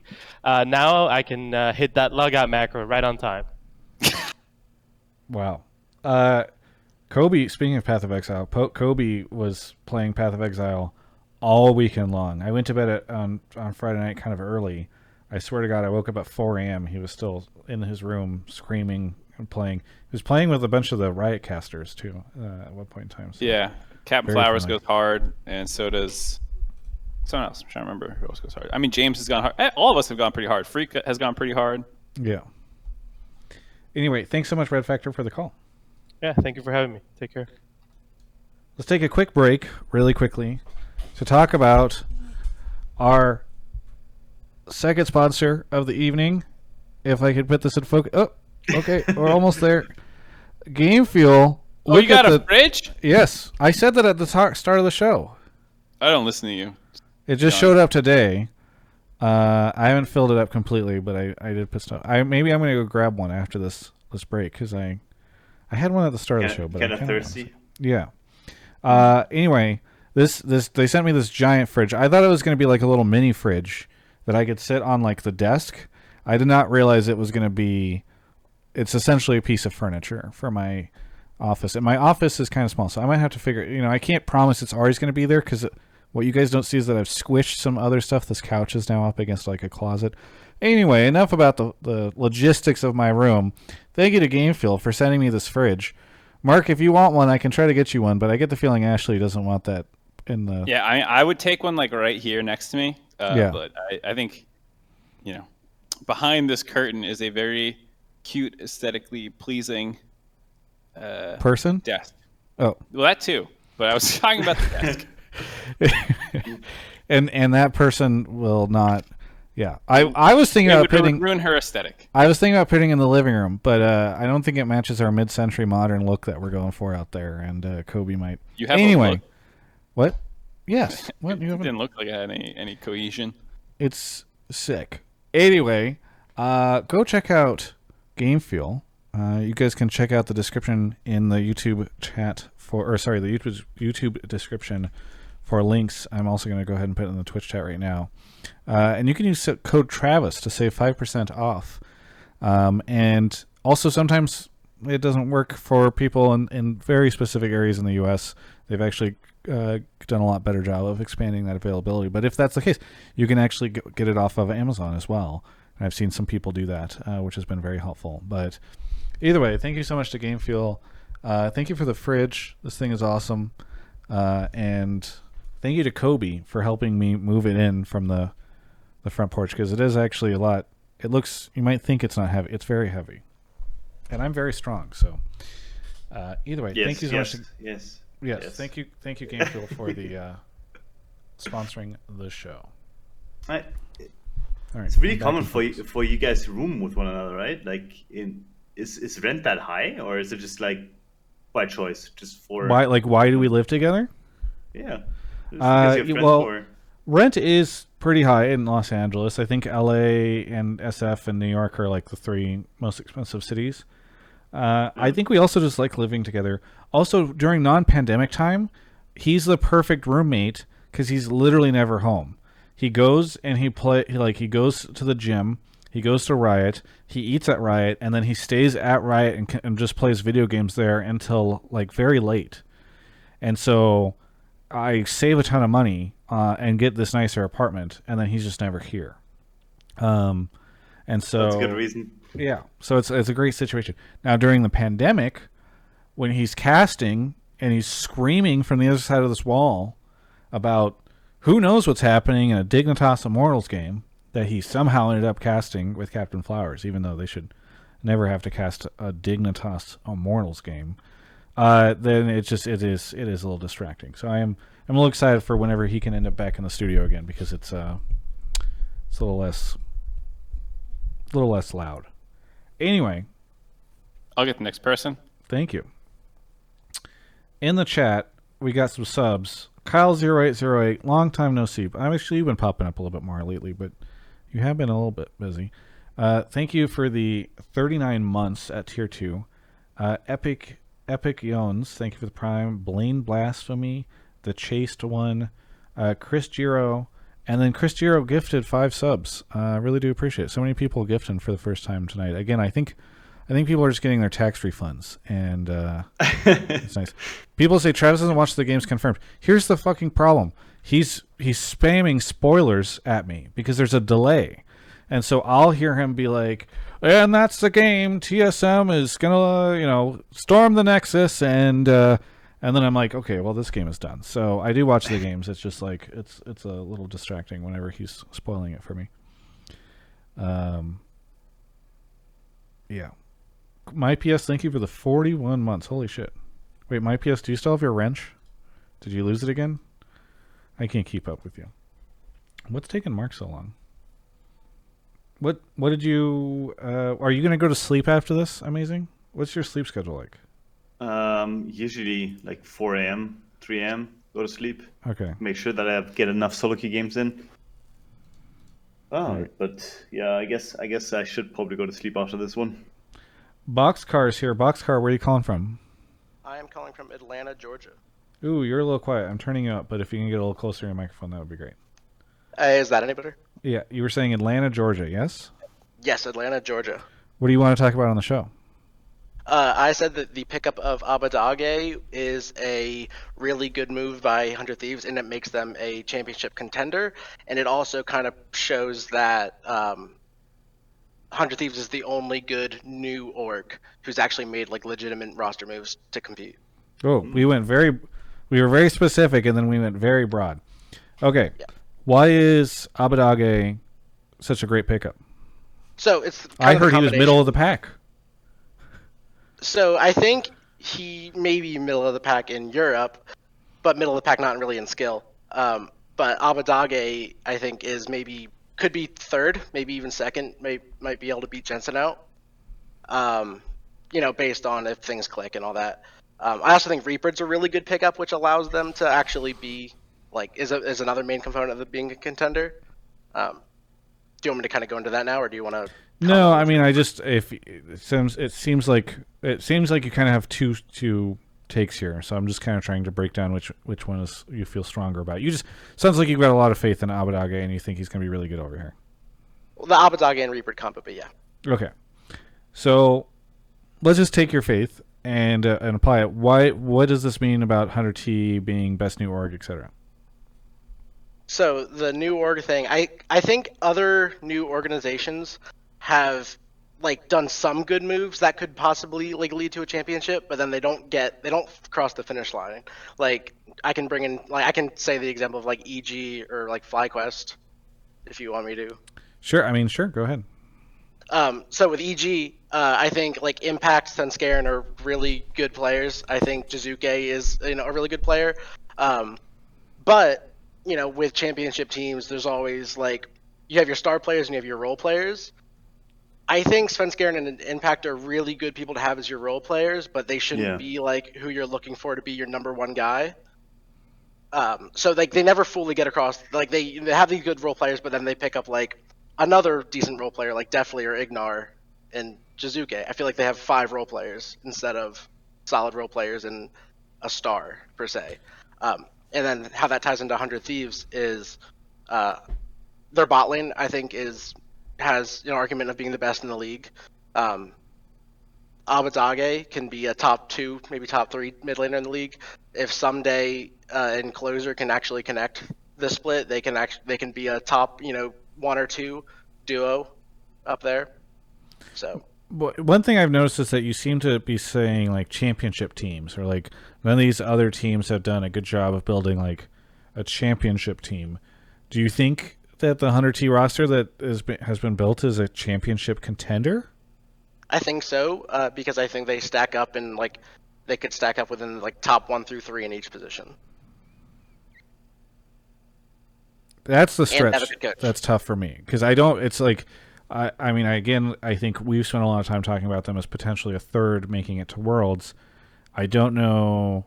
It's very difficult to see them bring in a coach, bring in a different mid laner, and then now this is a team that can take down Cloud9 or Team Liquid in a finals. Yeah, I mean, I can see the stretch. I think it's a stretch, but if I'll give him a little bit of a credit, I would say like at their peak of each of their careers, if you lined them all up, then sure. And even ssumday's NA career, there's been times where he's been top 2 or contending for best top laner in the role.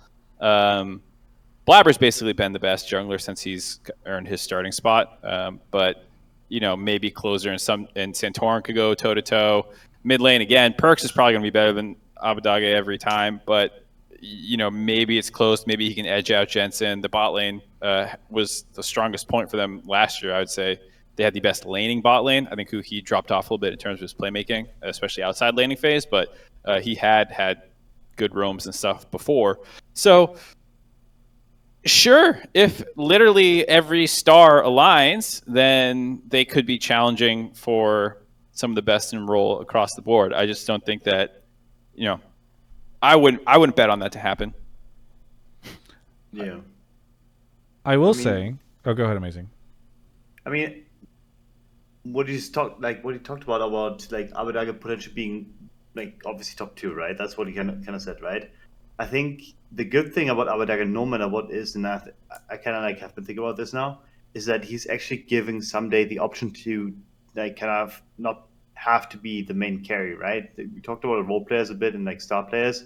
I think Abbedagge per se actually has star player abilities. I don't think he's a role player. I think he's someone you can play around easily. I think that already helps like the rest of the roster. So it should actually alleviate a lot of the issues that ssumday has had over the course of the last split.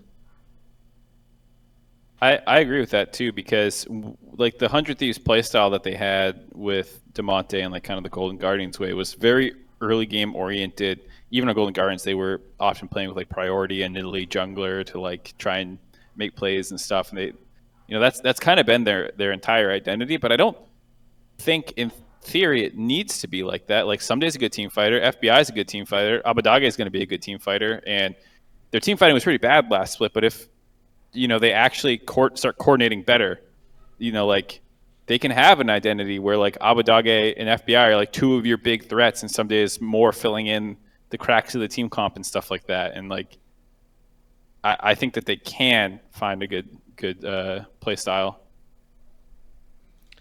To bring it kind of back, yeah, 100T is the best new org. They're the best non-endemic. They're the best non-endemic in terms of branding. They're the best non-endemic in terms of, I want to say results over the years, though maybe perhaps FlyQuest is up there as well.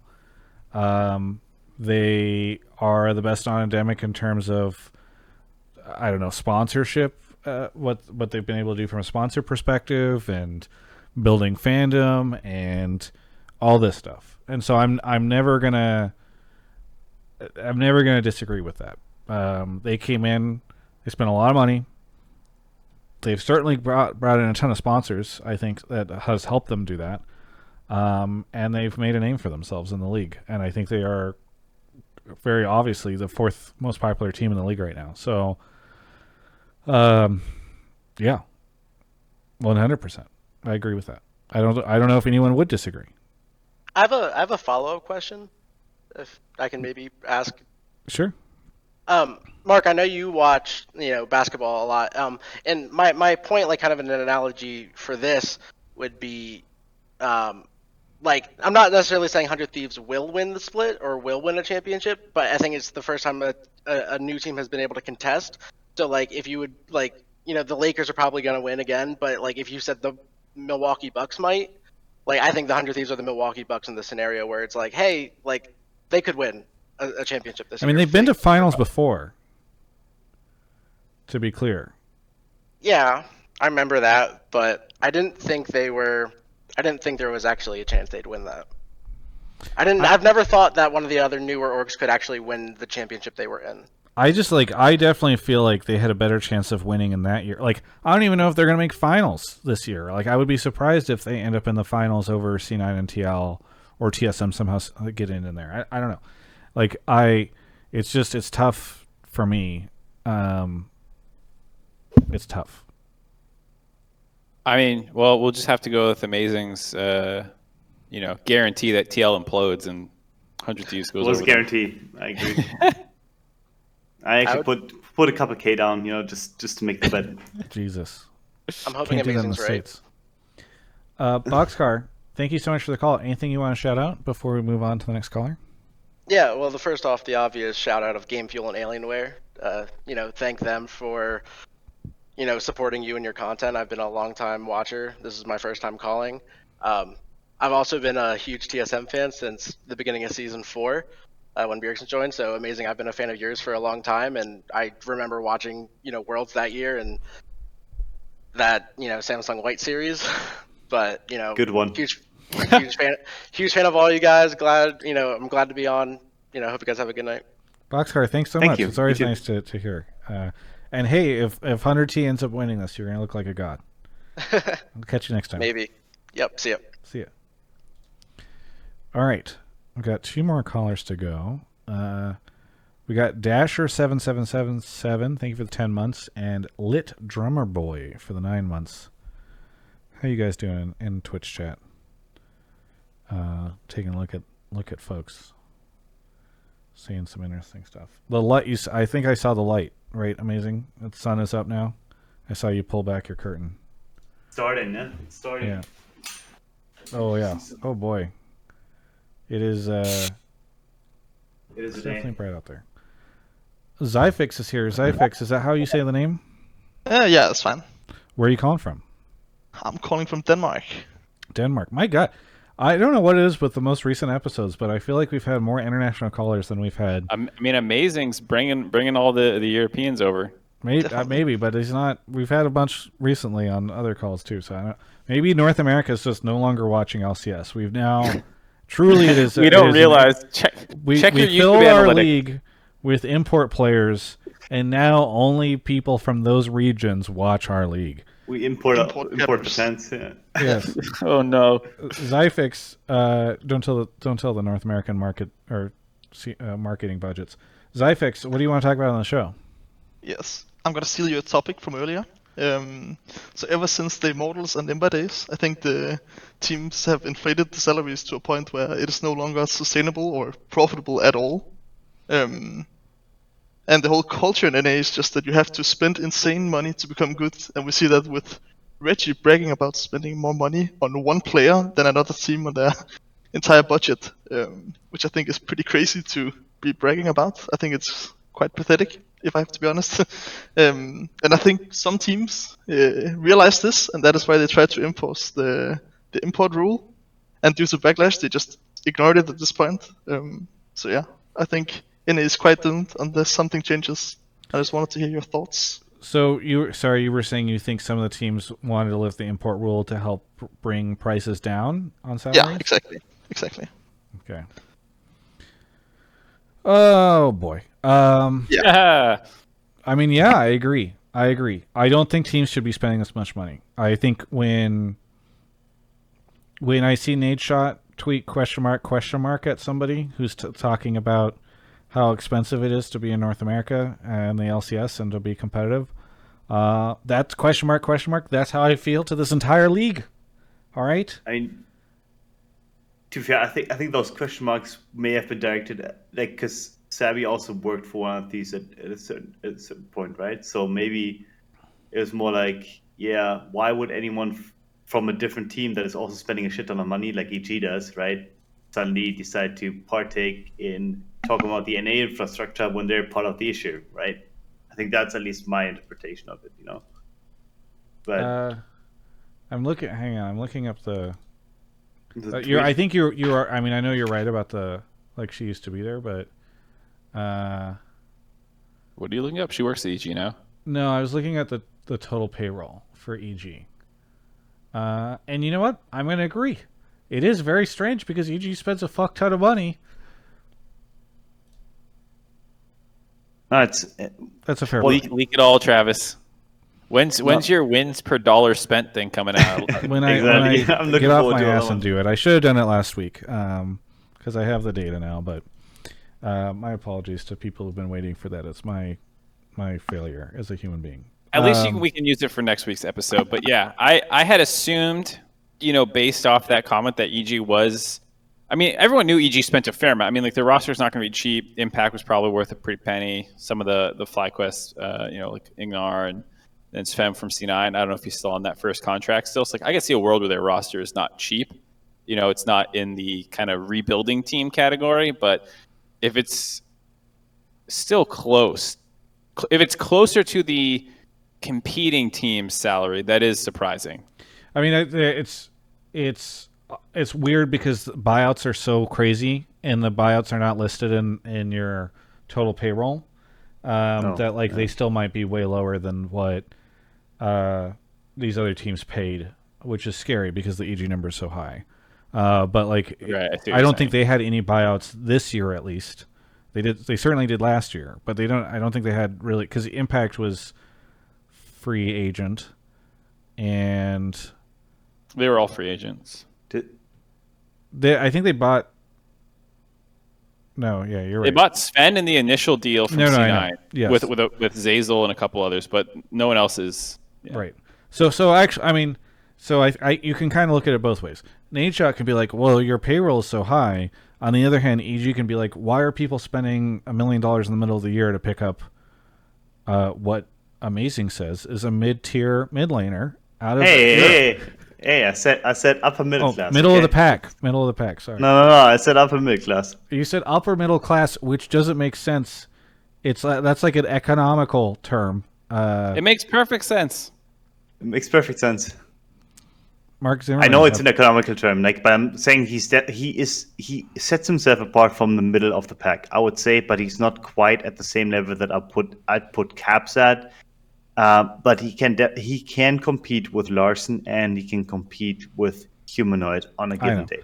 I realize this. I just like turning it into it. He's got no debt. All right, he's got some investments going on. After Mark finally sends his invoice for the past 5 months of Hotline League, he's going to be upper middle class. I'll tell you that much. Okay. So, anyway, setting aside the Nadeshot Twitter drama.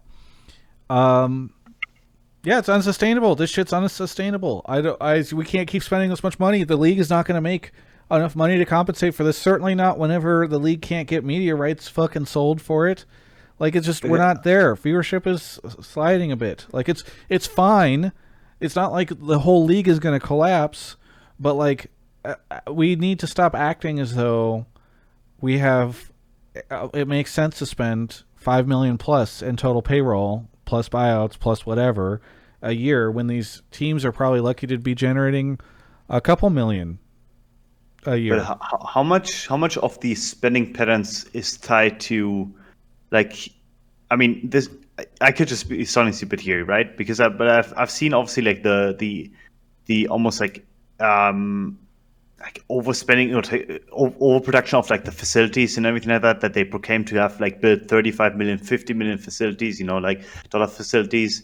Like, how much of the spending patterns in terms of like the players and like the staff that they versus what that they have? I mean, when does that?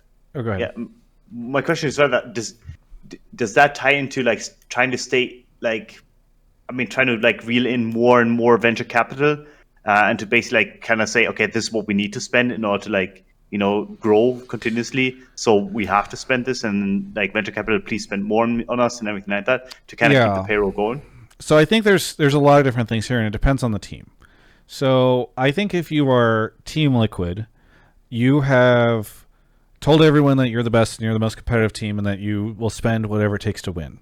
And so it's hard for you whenever salaries and stuff keep going up and the cost to get people to not keep doing that. Because like, what is Team Liquid like? What is Team Liquid if not a winning team? Like, there's a bit of a. I mean, Cloud9's kind of in a similar situation, but they've proven that they can win without spending. Although now, obviously, they're spending a shit ton. And then like TSM can say, oh well, we've got we're the most popular, and like we've got our other like our websites and all that stuff, right? So they've got that thing. I think there's a lot of these teams that have people who make. Sam, you can close my door if you want. I think there's a lot of teams that have very wealthy people who have invested in them so that they can say that they own a sports team / esports team. And these people don't like owning something that loses a lot. And so I actually do think that there's oftentimes a situation where like the investors or whoever are just saying like, yeah, I can get you the money. Well, we'll get you the money. This is going to make money at some point in time, right? Yeah. Okay, cool. It's going to do it. With regards to like the training facilities and all that stuff, one, I think those numbers are. I mean, again, I've mentioned this before. Like TSM called their training facility like a $20 million or $30 million training facility, and then 100T came out and said theirs was like $35 million, and suddenly the next time TSM talked about theirs were like $50 million. So I take all those numbers with pretty huge grains of salt. I also think that those things kind of pay for themselves because you like have all this like sponsored opportunity. You can call it the Cash App compound or the Totino's Pizza Rolls driveway. There's all those types of things. So I worry less about the money that's being spent on these physical facilities, but I just like when you get down to it, I do not think that an LCS team is going to ever be a situation where you're making, I don't know, $5 to $10 million back on it, and I think that's a struggle. I mean, has there been any communication like between like the open communication that we know about, like between the organizations and like kind of the investors, like when they think they should be profitable? Because in EU we have had these discussions like through. I think Schalke has been really public about it, that they said we want to be profitable within the next 5 years. Like, has there been any open timeline that any NA org has kind of like talked about, or has it just been whatever? TSM will tell you they're profitable, but it's really tough because they have basically like a tech business that's attached to theirs, and so like I've always taken that with a grain of salt too, right? Yeah. No, to answer your question, like no one has come out and said like, oh, we're going to be profitable in this situation or we're going to be profitable in that. I think there are some teams that could potentially be profitable based off my limited knowledge of the economics here when you're paying minimum. Like there might be a world where like Golden Guardians is like break even, or like they don't have too many sponsors themselves, but like the league rev shares back to them, and like if they're spending some like they're spending minimum, like I wouldn't be surprised if they're close to it or something. I guess I don't know how much their facility and all that stuff is. So right. Someone in Twitch chat says Nadeshot has said that the company as a whole is profitable, but it's hard to separate. Yeah, because let's say you're an investor and you're generating all this money, let's say through the podcast with Nadeshot and Courage, and you have your deals that you're working with all your influencers and stuff. At some point, you look at your esports budget and you're like, all right, these guys cost me $6 million a year, and don't earn that shit back. Goodbye. Like that's the. Well, it's not necessarily goodbye. It's just like maybe goodbye to specific players, or like I think whatever. The point is like, even if a company as a whole is profitable, that still doesn't necessarily mean that the esports situation is in a good spot. Yeah. I mean, I guess look, it's I would take Nadeshot's our company is profitable the same way I take Reggie's our company is profitable thing, because it's just like it's way too broad.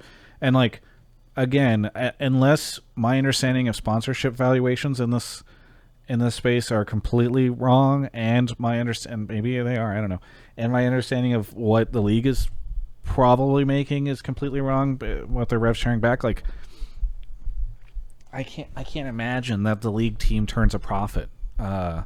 Certainly not this year, after they've spent so much money. So I mean, in one sense it's like, okay, startups lose money, and every time I talk about this stuff everybody quotes that back at me, But yeah, also like to Mark's point, is spending all this money on the LCS team going to help 100T? It might increase their valuation, and like there's certainly an org that is like looking at becoming very, very valuable and like having all these big celebrity investors and all this stuff. But like, and so maybe that's why you do it, because you feel like going to Worlds really does a lot for you that way. But something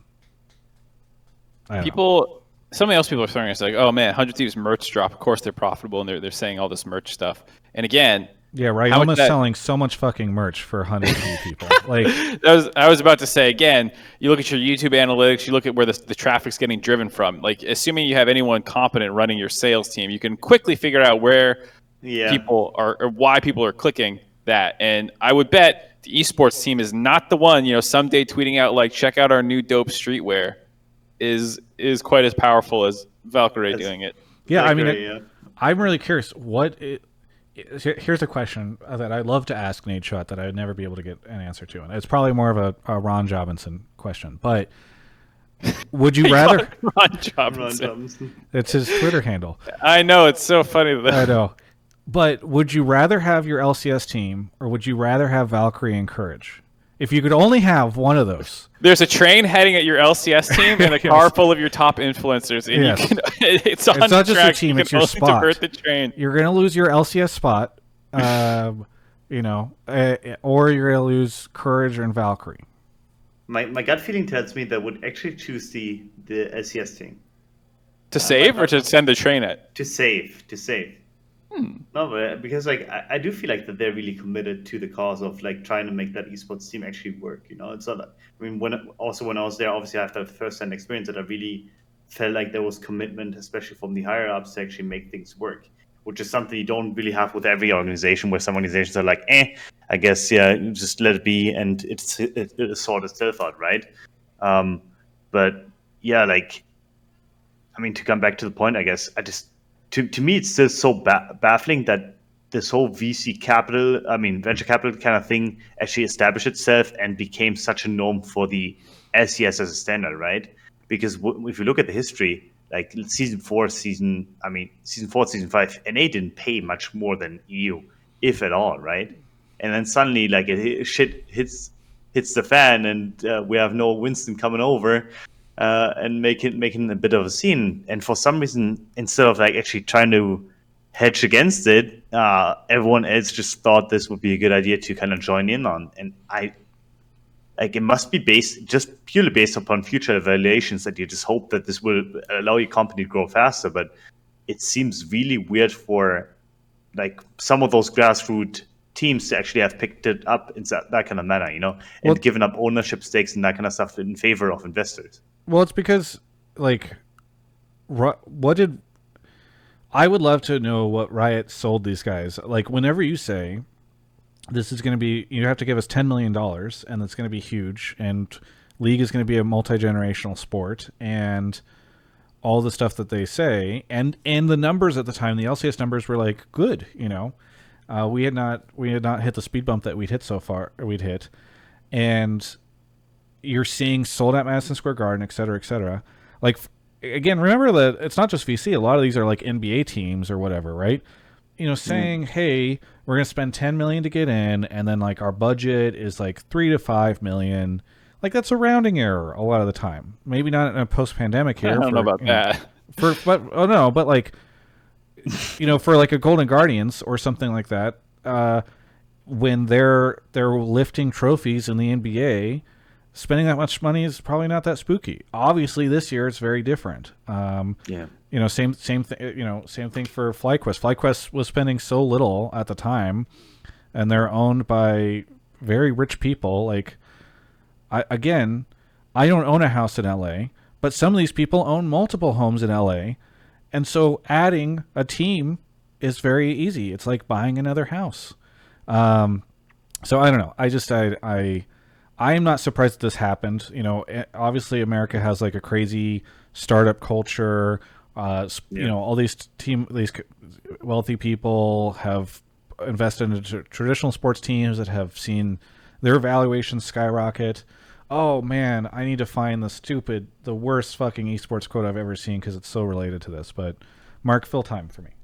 All right. So one of the things I wanted to say too was we used 100 Thieves in a lot of the examples we were talking about when we're discussing a lot of this stuff, just because one, they just made a lot of big roster moves, and they're one of the more easy teams to talk about. But I think in a lot of ways, these are points that are even more relevant to the mid-tier teams who don't have that great arm that we were talking about with the influencer side and the merch side and a lot of the other stuff, because they actually have been one of the best teams in the league on that kind of level. So, you know, we're talking about these concerns for 100 Thieves, but realistically, they're actually great, and we're much more concerned when you start talking about the CLGs maybe and some of the other orgs at those levels.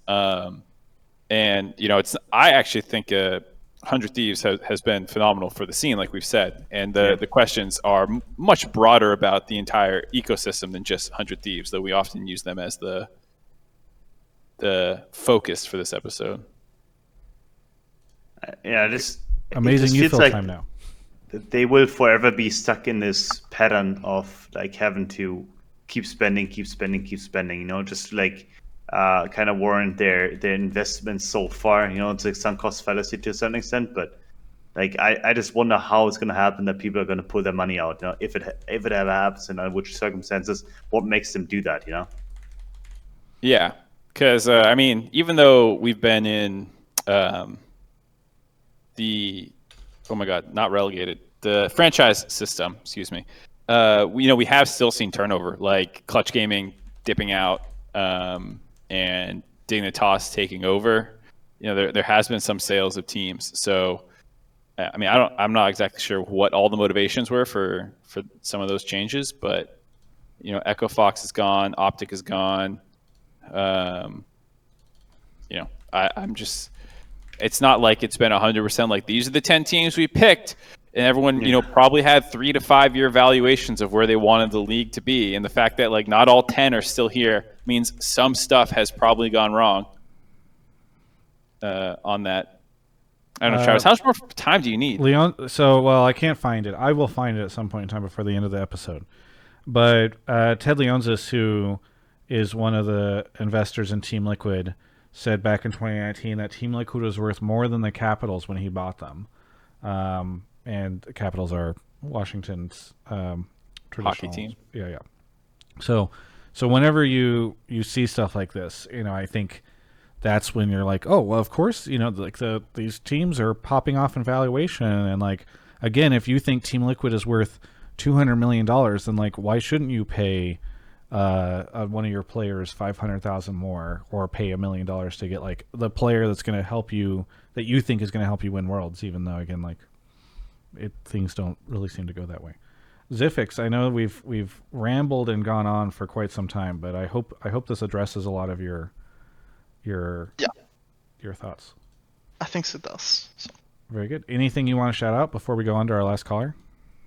Yeah, I want to shout out EU Masters. Maybe some of the NA teams should look into that instead of paying so much money.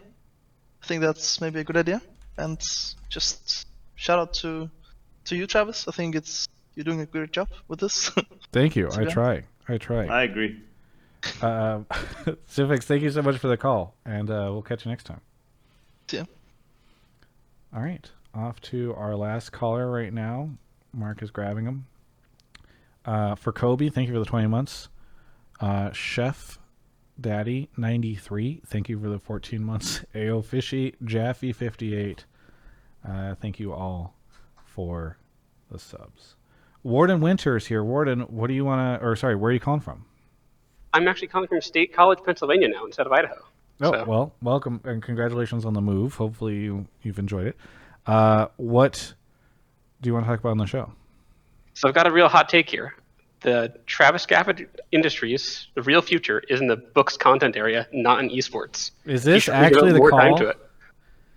Mark, this is the actual call? It's the actual call. It's 9:10. I'm not picking a real call for the last one. Your number one video is your interview with Brandon Sanderson. You can tell from, just your engagement in the scene that's where your real passion is, and that's where you should go. My number one video by what metric? By views on the Travis Gafford's Books channel.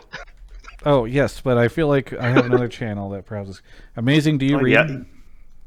Do I read? I mean, I can. Do you read for pleasure? No, I don't read for pleasure. If anything, I read nonfiction. Okay, well, let me tell you about a guy named Brandon Sanderson. He's amazing.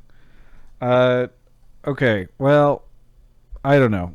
Here's the problem. I look to many booktubers, and I don't see the brand deal opportunities. The publishing world does not have as many fantastic sponsors. I don't think if I could get Game Fuel or Alienware to compensate me for the services I provide them if I was covering fantasy novels. So how do you have a business plan for me, WardenWinter? Well, I mean, if you could get in with someone like Tor or Penguin to kind of just serve as an extra kind of advertising or influencing arm, then you could kind of leverage that. But you'd have to kind of make sure you can get more author content. I mean, I am not concerned about getting author content. I think it's very easy. The problem is these guys don't need to pay anybody to interview their authors, right? Like Travis, you're telling me Amp Game or Mountain Game Dew Fuel. Game Fuel. Mountain Dew. I swear to God, because it still says Amp. I know. For everyone who doesn't know, Mountain Dew Game Fuel used to be called Mountain Dew Amp Game Fuel. Last year they dropped the Amp. Mark reads the label constantly, and so he still. And well, because the 0-calorie ones still have it on my labels. Yes. Anyways, my point is they would definitely sponsor you for a reading channel. You know, like this stuff's going to keep you focused as you're trying to speed read through the latest release of a Brandon Sanderson book. I want to be clear. I think Yeah. legally we have to say that the ingredients in Game Fuel have been shown to improve focus, but I don't think we can legally say that either reading specific books or Game Fuel will improve your focus. No, I'm just saying it'll help you. You know, it'll help you when you're reading. You'll be alert. You'll be ready to go. Yes, I You're think not going to also be dozing off the with some sleepy ingredients have been chamomile shown tea. to prove alertness. I just want to make sure I don't run into. As we do, you know, like before you read the book, you obviously have to Game Fuel it up. It's how it works. I'm just gonna sit down and have a reading, you know. They should rebrand. I will Reading Fuel. They were not making. I mean, they sponsored I think TSM previously and CLG, but they were not making specific plays in the League of Legends space until they started working with me. And so I'm a little worried if I'm like, okay, now that you guys have tried League of Legends and it's been going well for about 5 months, let me tell you about my fantasy book channel. Wait, how many subs do you have? How many subs do you have in that one? Like none. I have. It's only like we've posted like 4 videos, and it's got like 1,000 subs. I think. Is it 1,000 or is it like 100? It's 2.7K. You're 2.7. Oh, I'm at 2.7. Okay, it is doing okay. I will admit. Last post 2 months ago. The Brandon Sanderson interview has outperformed some of my LCS content recently. There are some pro players who do not get the numbers that the Brandon Sanderson interview got. So the problem is I can't interview Brandon Sanderson every week. I mean, at least unless he decides to really start committing more of his time to my book channel. Syndro says he's found your esports channel through your book channel. So think about that. I don't believe who's that. Who's funneling who? I don't believe that for a second. I really want to find this fucking worst Peter Goober take of all time, and I can't. I've been looking constantly. Hans Gruber? WardenWinter, do you have anything else that you want to say? No, just I'm really waiting for that next Travis Gafford Books video drop because we're sitting in this content drought. For the channel, you mean? Yeah. You need to read more. I mean, I've been like everyone. I've been really bad about getting stuff done this past 2 weeks. So it's not just the book channel that's suffering; it's the esports channel that's suffering more. And that one I actually have sponsors for, so I need to focus more on that first. But I promise I will get back to the book channel. I think about it frequently, and normally I feel guilty because I had more plans. And I haven't brought them to fruition. All right, WardenWinter, thanks so much for the call. Yeah, thanks. Good night. Yeah, have a good one. All right, That's the show. I can't find this fucking tweet. I wish I could. Probably deleted it. But a bunch of people probably memed it if it was that bad. And No, it was a reporter, and then I retweeted it at some point in time. Anyway. All right. Hi. This is the show. Mark, what do you got for us for shout-outs?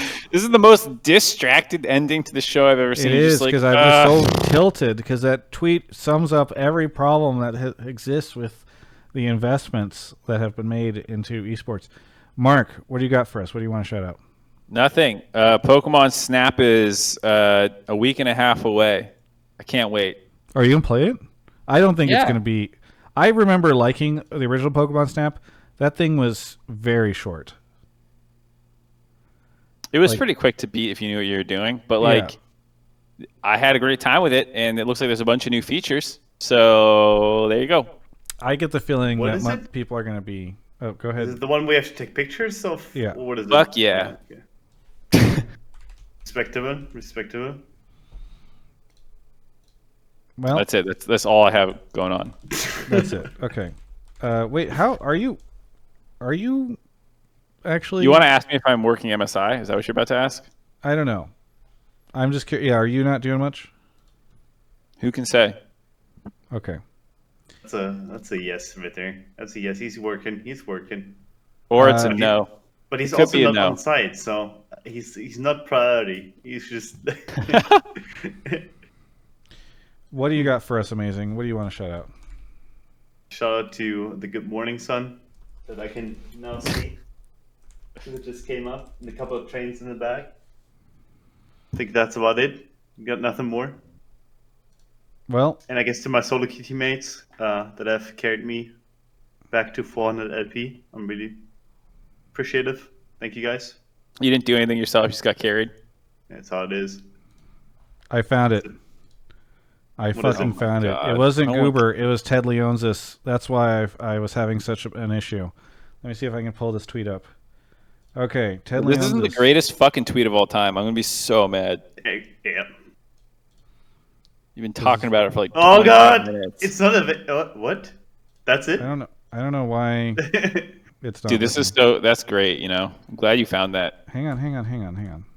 And at least, can you not just slip up, and like show the wrong tweet or something like that now? Like to actually make it hype? Let's see if this one works.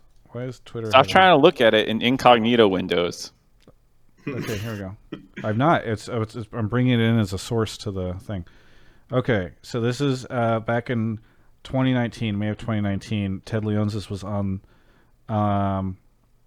was talking about a bunch of stuff on a panel, and one of the things. Okay, so this is where he said, in just 5 years, Team Liquid has become worth more than what he paid for the Capitals. But then he said, Leonsis says he believes that in 10 years, an NBA 2K League player will become better known and better paid than LeBron James is today. That's a meme. Hyperbole. And just to be clear, these are people who are spending a fuck ton of money investing into esports, and when that is the premise you are operating under, of course you think it's okay to spend $1 million on a player, because that player could become... That's an NBA 2K League. NBA... Have you guys ever watched it? Like NBA 2K League? No. Yeah. It's the most... I mean, I don't want to hurt the players or anything like that, but what is my incentive to watch it if I can just watch the real NBA? Why would I watch other people play individual characters in the video game instead of just watching? I don't think Travis or I are going to be the one to give you a satisfying answer to that question. This has been Hotline League episode 169. I want to thank Mark and Amazing for coming on. I want to thank all of our amazing callers. I had a great time. Sorry, sometimes I know lately I have been a little bit more negative and a little bit more bitter. I'm going to work on... We're going to have some happy, peppy stuff to come up soon, as we're excited for Cloud9 to beat out Mad Lions, who they are favored against, according to Amazing. And thanks everyone for watching. We will catch you next time.